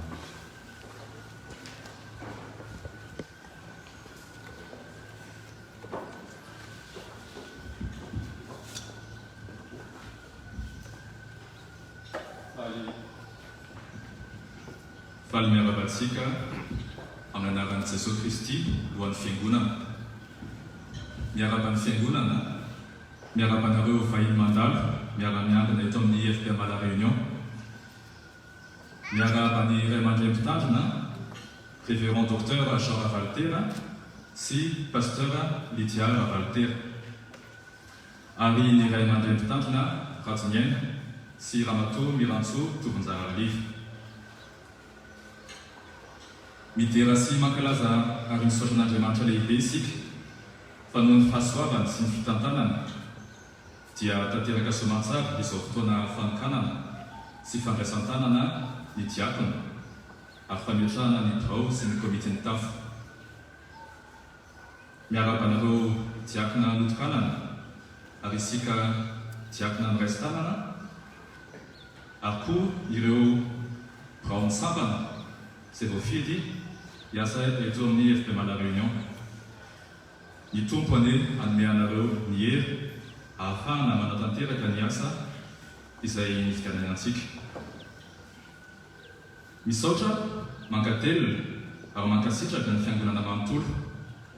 Misaotra antsika rehetra tamin'ny fiara-miasa sy tamin'ny fitondranam-bavaka nataonareo isanandro. Misaotra anareo nanoro-hevitra ny karakara sy nanolotra zavatra isan-karazana ho fanatotosana izao fotoana izao.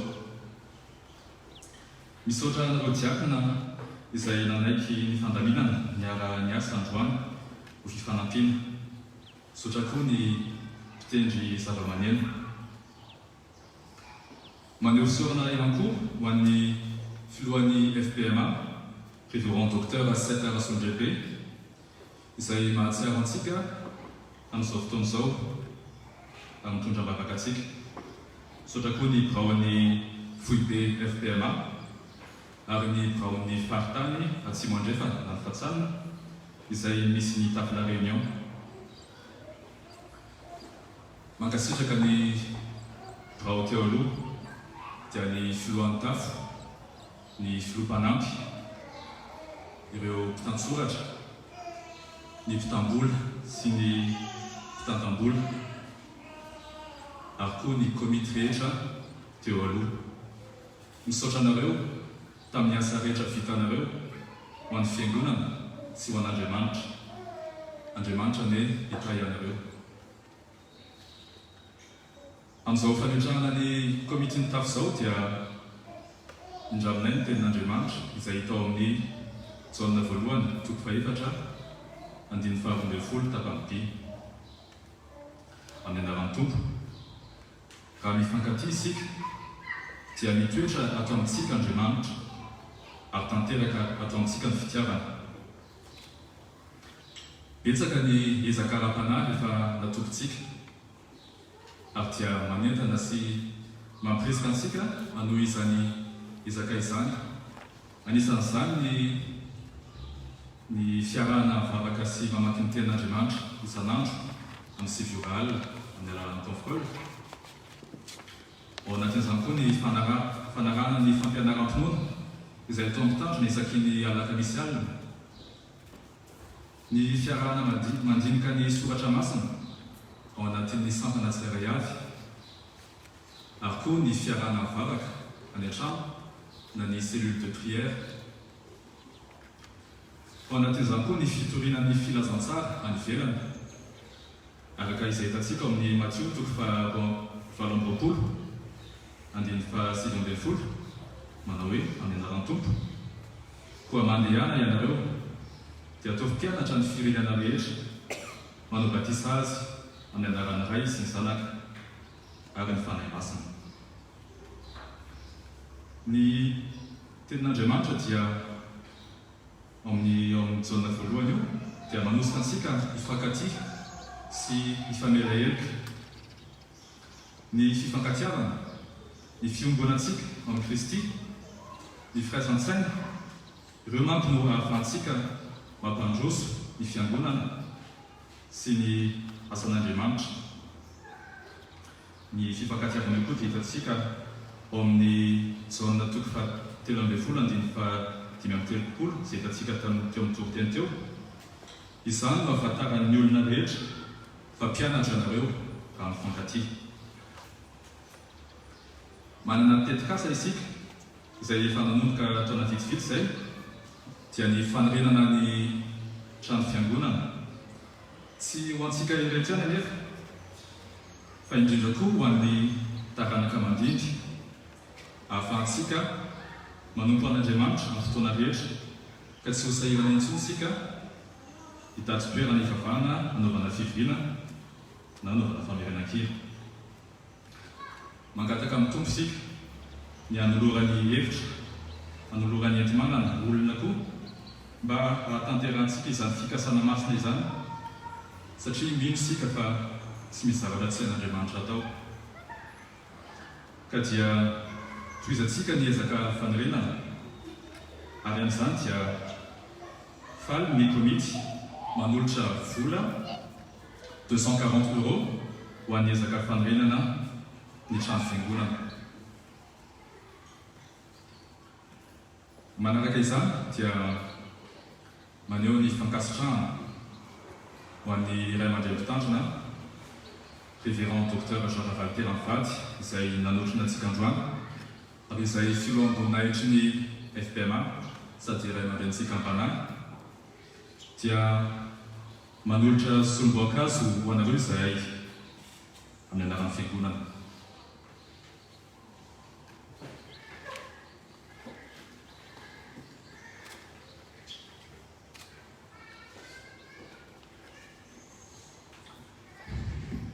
Mankasitraka feloko any pasteur Tovinjara Liva Mivady fa vita soamantsara izao fanokanana izao izay nitarinany saotra azy tamin'ny fiofanan'ny diakona sy ny bansapana nandritra ny 3 volana mahery izay mbola hitohy-po.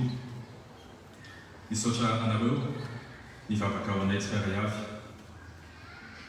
Satrinay ny anasa anareo mianakavy rehefa avy eo kanefa dia zarazara ny tokantrano izay pasteur moa tsy afaka izarazara ka dia misy solon-tsakafo atolotr'ay anareo sady koa mariky ny fisaorana sy ny fankatelemana.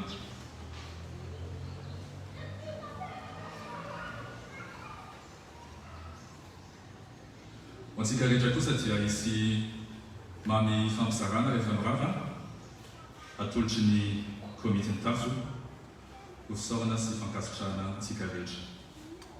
Misaotra antsika rehetra ny tompo ane hitahy antsika tsikaray avy ho an'Andriamanitra ireny ane ny voninahitra. Amen.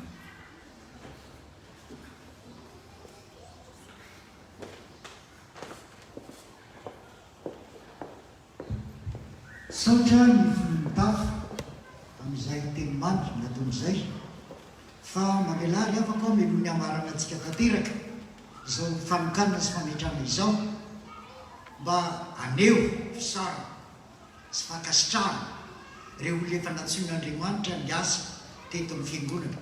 Tsy adino akory fa ny niaviny natao aty amin'ny farany izy satria araka ny voalaza fandimbiasana miasa fanompoana fa miasan'Andriamanitra dia mitohy mandrakariva ary ny firariana dia nitomboantsika hatrany amin'ny fifankatsiavana araka ny teny tompo hoe didy vaovao nomeko anareo dia mifankatiavanareo.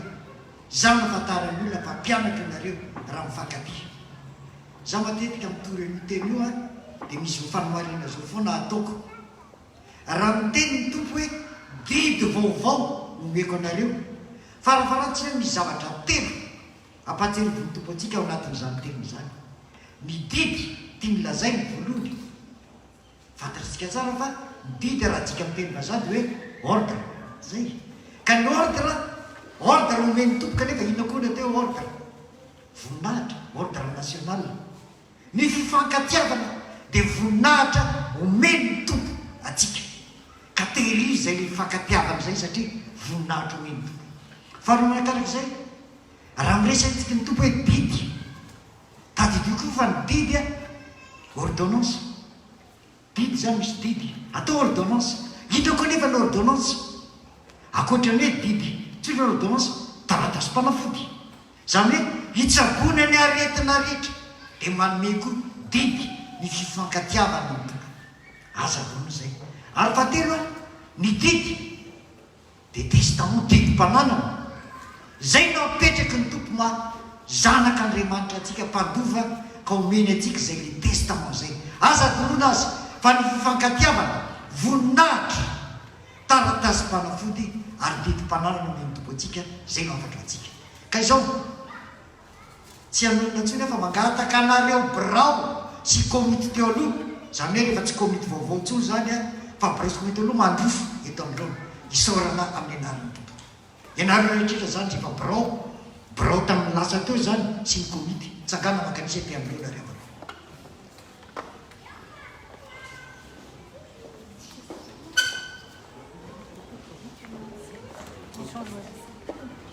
sy ny déconne zany hoe déconne taloha fa tsy namitsonjy mandrosoa ty koa zany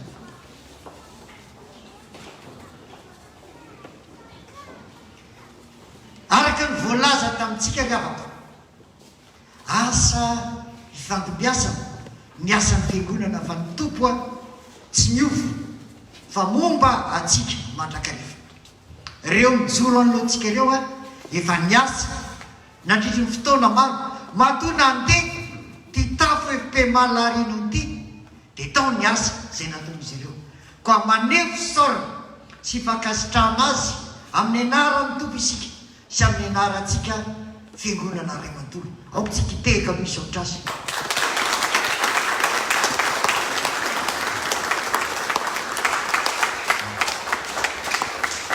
fanehoanay fakasitrahana izay ary de mivavaka ho anareo zay amin'ny anarany tompo mivavaka tsika sotranao zay tompo na am'ireo mpanomponao zay niasa teto amin'ny fiangonana nanao niasanao tampitiavana izy ireo ary fantatra tompo fa amin'ny olombelona tsy orany iray manao niasanao nety nisy ny adi-panany lalovany nety nisy fizantoetra nety nisy ny fitsapana nefa ny zavatra azona iantoka izao tontolo izao mandalo ihany fa ny fitiavana tompo tsy mba mandalo toetra mandakarivana isaoranay ianao izany ary de petrakay eo mbany ferovanao izy ireo amin'ny hoaviny rehetra mbola mety ny fotoana iverenany ray eto anatrenao tsarovanay manokana ny filoha teo aloha zay tsy tonga miaraka aminay to nefa hitanay mibavaka aminao ianao jery azy anome azy araka zay rehetra fantatrao fa mahasoa ary raha ohatra nisy efa nataony tamin'ny fanomponanao tampitiavana mba tsy hovery ny vanity entinay mibavaka aminao reo namana tokony tonga teto koa zany tao anatin'ny komity sy mibirao nefa tsy tonga ianao samy mijery azy reny ka firarinay sy angatanay aminao tompo ianao Andriamanitra tianay ianao Jesosy Kristy tomponay ianao no omba sy mitady azy ireo ka ny fiadanana nety ho amin'izy ireo ny finoana mba ny fitiavana fahasoavana nety ho amin'izay rehetra tianao Jesosy Kristy tompo amin'ny fitiavana tsy mitenevana anao miberanao ny aja amin'ny voninahitra misaotra tomponay fa manao mihoatra noho izay angatanay ianao amen azo mipetraka amin'ny toerana am'izay nareo dia misaotra mankasitraka tompo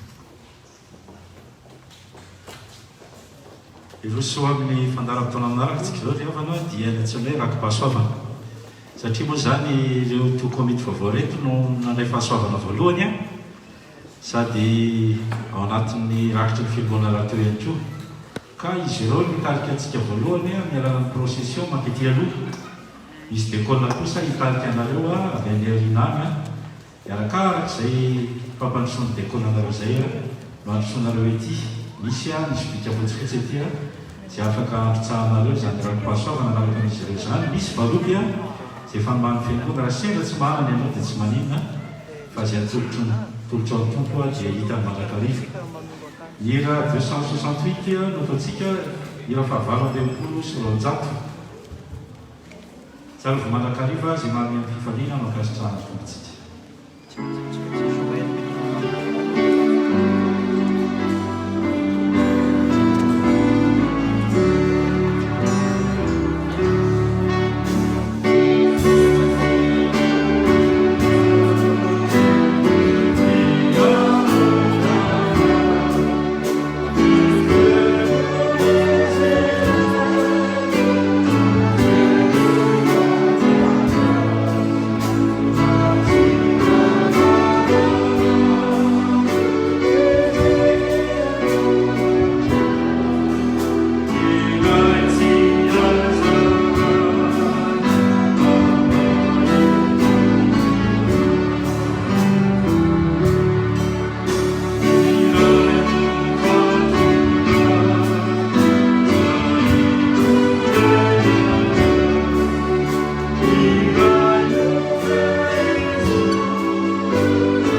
Ira fahatelo sy efajato.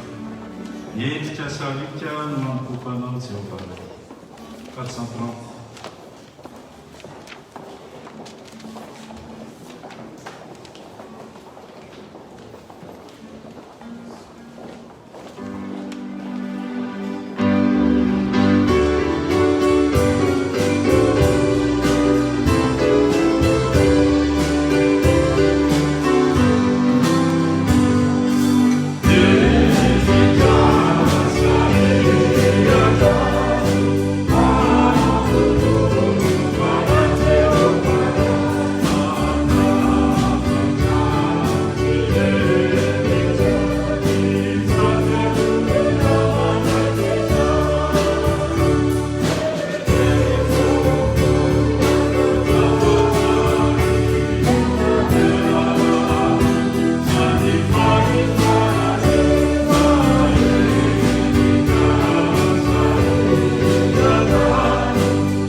Isy fanazavana zay omenantsika ety ampiandohana Iavana.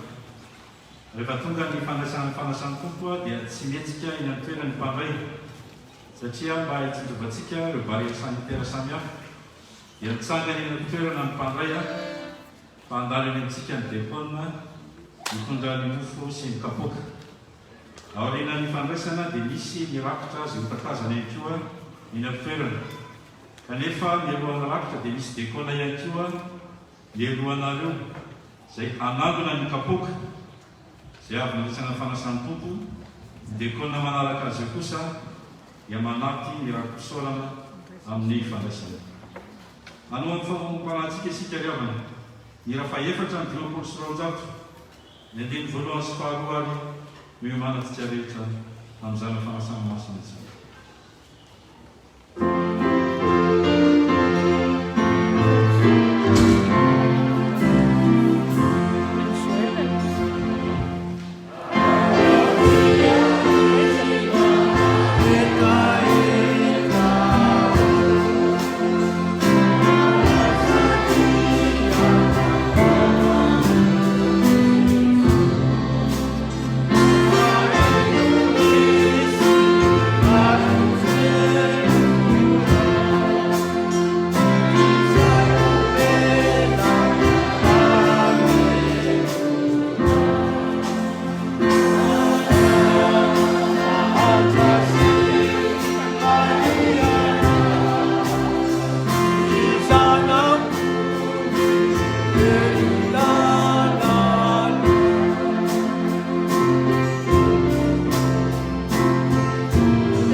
amin'ny fanasany tompo jesosy raha teo ny tompony fanasana anavahina izy isika mitondra io fa voninam-panahy anay ny fanasany tompo miaraka aminay sy miaraka amin'ny dekona zay vonitokalina sy nray sy tanana ny komity vaovao rehetra dia manasanao ny tompo amin'ny latabatra masina miara-tsangana ny mpanday rehetra aminareo reny fiadanany tompo aoka hitotika amin'ny namatsika isika angavana ampiteny amin'ny teo manao hoe ho aminao any ny fiadanana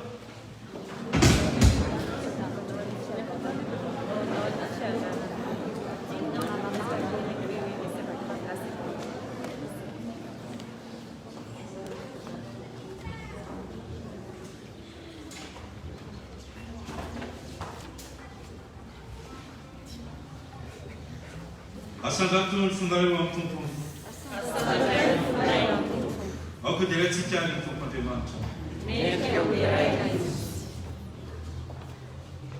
entiko tompo aray masina sy mandrakizay andriamanitra maheva ny zavatra rehetra mety sy mahavontsy misaoranay ianao amin'ny fotoana rehetra ny toerana rehetra amin'ny alalan'i Jesosy Kristy tomponay izay tianay sy nanolo-tena amin'izay amin'ny alalan'ny koa ny derany enjely hifendriananao hitsao ny fanapahana rehetra anao mitavitra ary arahany fiangonana any an-danitra sy ety amin'ny tany midera ny anaranao ny Filipiny izay totompo ankehitriny miara mamandatra ny feonay amin'izy eto ka mifanajana lehibe no hideranay anao hoe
efa maty Kristy, efa mitsangana Kristy, ahoany amin'ahitra. Noho izany ny tompo rainay ny an-danitro. Rehefa izay manao eto anatrianao ny fahatsiarovana ny fahatongavany zanak'olona, ny fijaliany sy ny fahafatesany, fitsanganany tamin'ny maty ary ny fiakarany tamin'ny voninahitra sy ny fifonany mandrakizay ho anay ka miandry sy ny talao ny fiverenany izany. Amen. Ankehitriny ray io ahidiny ny fanahy masina mba hameny fonay ka andrasanay tokoa ny amin'ny tomponay amin'ny finoana velona amin'izao izy manatona anay amin'izao fanasana izao fa ny fanahinao masina no arinao amelomanao anamasinanao ary anomezanao anay ny zava-tsoa rehetra. Amen. Misaotranao zahay ry Jesosy Kristy tompo, midera ny anaranao zahay ry zanak'Andriamanitra lahy tokana mpamonjy anay. Ankalazaina ny ianao no ny fitiavanao izay mahery no ny fahafatesana ary izay tonga tao anatrianao iombona amin'ny latabatra ao dia mangataka mba ampiresinao aminao ohatra ny sampana amin'ny voaloboka. Ampianaro fankatetaka ny tiavanao anay zahay. Ary eo izay raha manana ny fiangonana masina manontolo, ny fiononana sy ny fifaliana aminao, dia ianao izay miara-manjaka amin'ny ray sy ny fanahy masina hatramy taloha indrindra ka ho mandraka izay. Amen. Aoka hiara-tsangana sika vingo. Fa zay efa nandray tamin'ny tompo izay atolotrana kosa. Jesosy Kristy tompontsika tamin'ny andro iny izay namadina azy dia nandray mofo ary efa misaotra izy dia mivakinika ho izy raisy hany iteny tenako izay omena ho anareo izao ny ataovy mifahatserivana. Atao izany koa mikapoaka rehefa nihinana dia hoy izy misy koa mity anareo rehetra fa iteny ho rako dia miamy ny fanekena vaovao alatsaka andrehetra famelan-kely ka na oviana na oviana no misotra anareo dia izao nataovy ho fahatserivana. Misaotra ny ray izay nampahamendrika antsika any manjara amin'ny lovan'ny olona masina eo amin'ny mazava. Amen.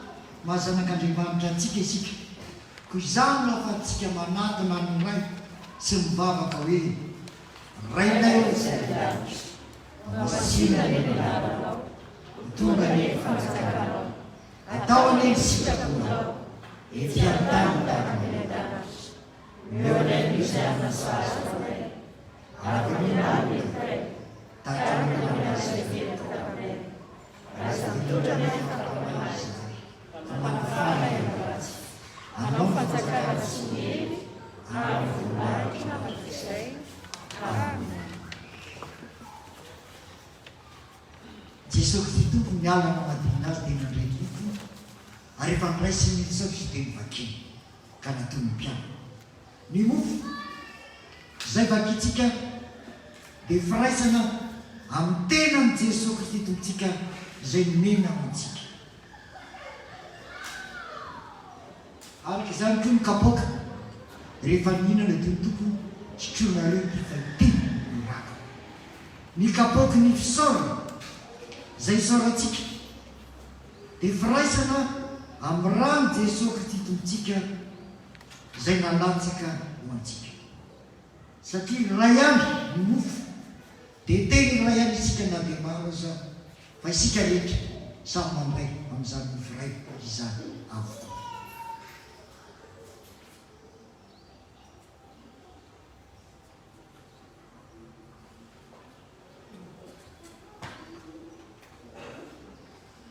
Hoy ny tompo avy izao fa voatrakoa ny zavatra rehetra.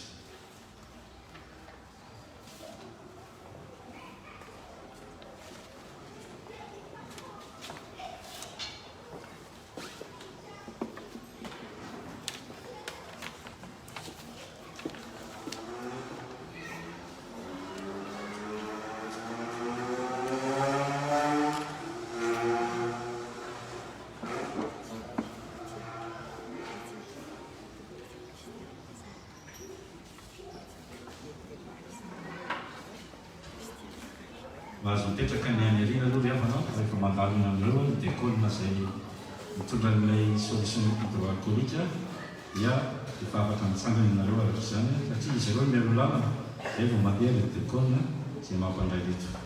Ira fahafito amby zato, fahasiny amby zato, 10 amby zato, ary ira fa 9 amby sivifolo ataontsika eto kazarao amin'ny anarana.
ity no tenako.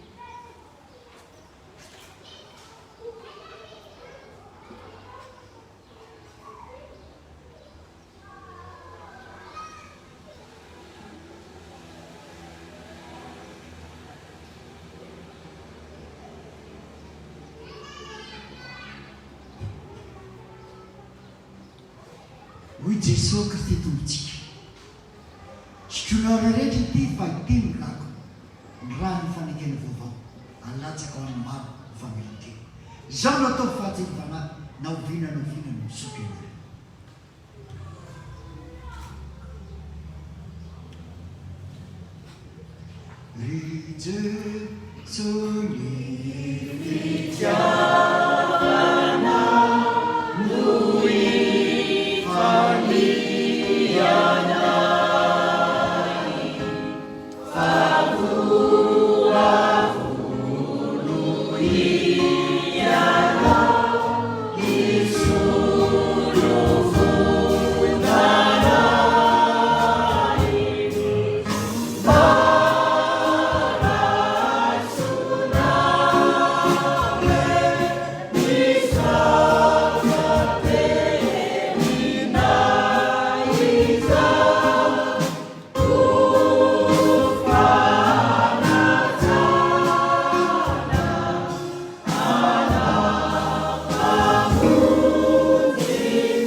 Jesosy Kristy tombotsika zay vombo tamin'ny asojaliana ka nitsangana tamin'ny maty, izy no efa nanome anareo ny tenany sy ny rany zay nanavotany anareo tamin'ny fahotana rehetra.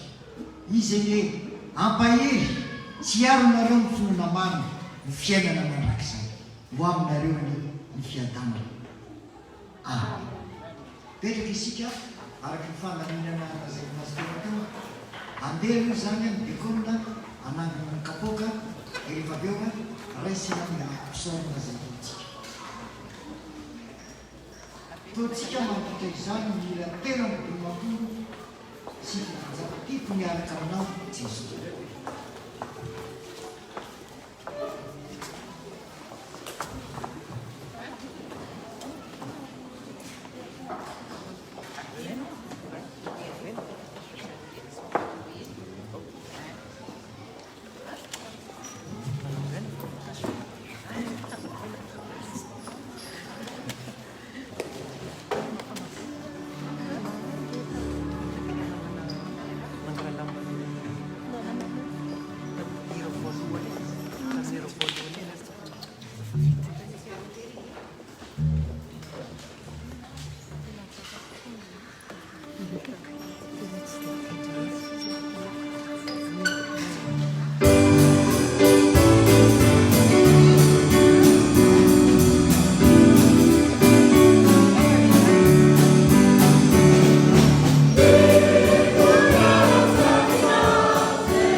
misaotra ny tompo isika riavananty tosasoamantsara ny fampivavahana nio zava-dehibe ho atsika ny lesantsika ny tena sy ny rano Kristy hitafihavanana amin'Andriamanitra isika kehitriny tsisy tsony izay sakana eo amin'Andriamanitra hiain'olo antsika ary zany indrindra ny antony vavaka fisaorana sy fangatahana tsarovy koa nefa ny tenin'Andriamanitra nambaraka amintsika androany tokony hanatona ny tompo bebe koa isika ho tena mpianany marina satria ny mpianatry ny tompo no ahatsapa izany mahazava-dehibe ny fiombonana amin'izany ka hanavaoza ny tompo ny fiainantsika rehetra ka na ny vavaka ataontsika izao azy dia vavaka efa no havaozany izany tenin'Andriamanitra izany ary ho fantatsika ny angatantsika amin'ny tompo marina mba ho araka ny sitrapony ankehitriny ary avana andeha samianantsika alohantsika indray isika ho saintsaintsika natreany ny tenin'Andriamanitra izay nomintsika teo sao dia lavitra ny tompo isika fa tsy akaiky azy sao dia mbola manaranaraka ny tompo ihany isika fa tsy tena manaraka azy akaiky tokoa mety betsaka ihany koa anefa mandisy fanantenananao ry avana teo amin'ny fiainana mankanesa ty amiko ny tompo izay miasa fatratra sy mavesatra etany betsaka ny manavesatra antsika eo amin'ny fiainantsika andavanandro ny toeram-piasana azy eto natrehan'ny tompo izany indrindra moa tiadidy mavesatra amin'ny asa fampony ty andao apetraka amin'ny tompo no avy ary ngatahantsika eo anatrehan'ny tompo mba hamary atsika ndeha asa mivavaka mandino ao anatin'izany fangatahantsika izany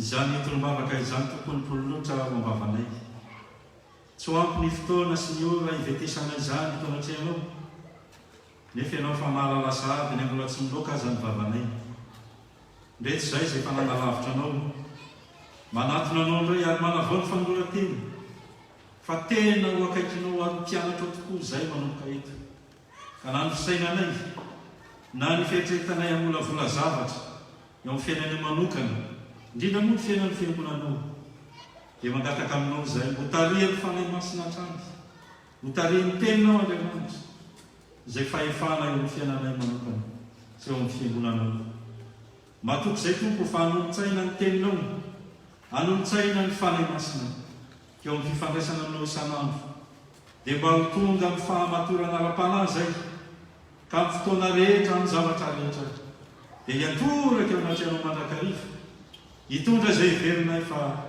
mavesatra saotranao izay satria namaranao tamin'ity andreno ity fa ay izay tsy milanja ny zioka samy rehetra fa ianao aza ny tena mitondra izany fa izay dia maivamaivana satria dia miala milanja aminay ny tomponay tompo izay rehetra manavesatra anay sy zioka entinay mety ho aretiny izany amin'izao fotoana izao mety hatsitsainy izany mety eo amin'ny asanay koa azy mety olana samihafa fa atsompanantenana ny amin'ny fitiavana indrindra ho an'ny tanoranao entinay mbavako anatrehanao tompo ianao no manana ny hevitra everana ny tsiraray avy matoky izay fa dia hitondra fiadanana zany fa tsy lozy fa dia apetraka eo am-pialatananao izay mety manahirana rehetra matoky izay tompo fa iahy any tsiraray avy ianao misy atokantrano isam-batan'olona dia taio ny asanay taio ny antom-pivelomanay taio ny fianarany zanakay mivavaka izahay ho an'ny fiangonana FPMA manera n'izao tontolo izao mivavaka ho an'ny filohan'ny FPMA izahay sy ny brofobe mivavaka ho an'ny komity maharitra le départemanta vomiera samihafa ny tafo rehetra manera n'izao tontolo izao saotranao izay tompo satria misy zany fiangonanao zany miombona amin'ny fiangonana manera n'izao tontolo izao izay mijoro vavylombelonao tory ny filazantsaranao mivavaka izay mba hampahirezinao ny mpitarina rehetra ao anatin'izany fiangonanao zany nao nangatanay mba hanomehatra azy ny fahendrena eo amin'ny fitondrana ny fiangonanao dia taio koa raha tokony andraikitra rehetra manerana ny tafona mampahirezy koa izy ireo ny didy mavesatra tany any ankehitriny mahatsiaro mavaka izay ity fiangonanao ity izay efa namononao tamin'ny anaranao saotra tompony amin'ilay tompony andraikitra rehetra izay efa nandalo nampitandriny zany na filohan'ny tafy zany na birao an-tafy na komitin'ny tafy na birao an-tsapana zay nampiasainao mba hampanosany fiangonanao.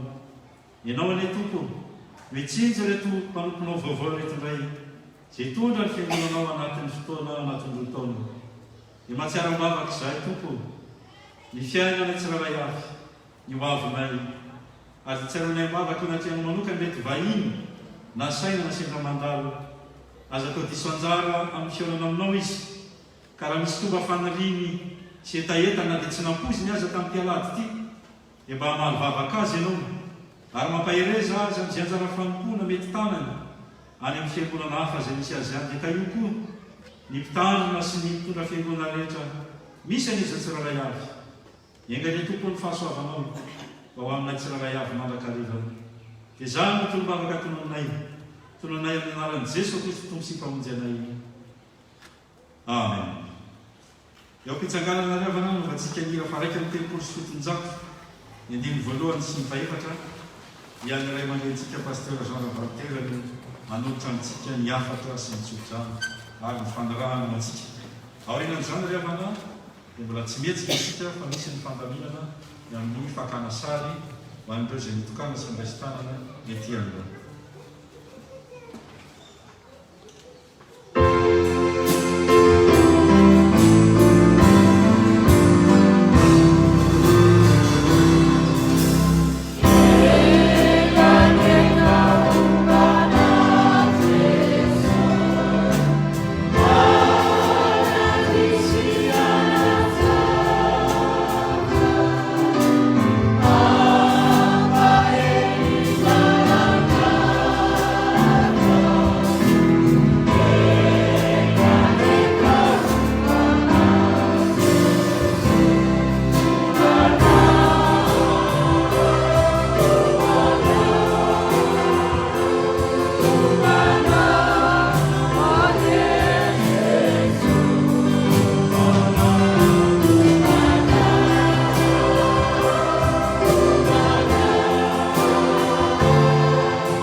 Oh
velona tsy afaka mifandray tanana tsika fa atsangatsika ny tanana dia ovaova rehefa aveo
ary mandrakizay amen mandehana amin'ny fiadanana ka manontony tompo amin'ny fifaliana sy amin'ny fitiavana dia misaotra makasitraka atsika rehetra natanteraka hatramin'ny farany izay fampirovana telo izao ary araka ny fandaminana lazan'ny pasteur ko mijana vetivety zany tsika eny amin'ilay fakandrasary dia angamba rehefa farany tsy haiko na resy tanana na kofakofa tanana na eny asomina kely reto anretiny vetivety resin'nandresakely izao araky ny fandaminana zany ravana dia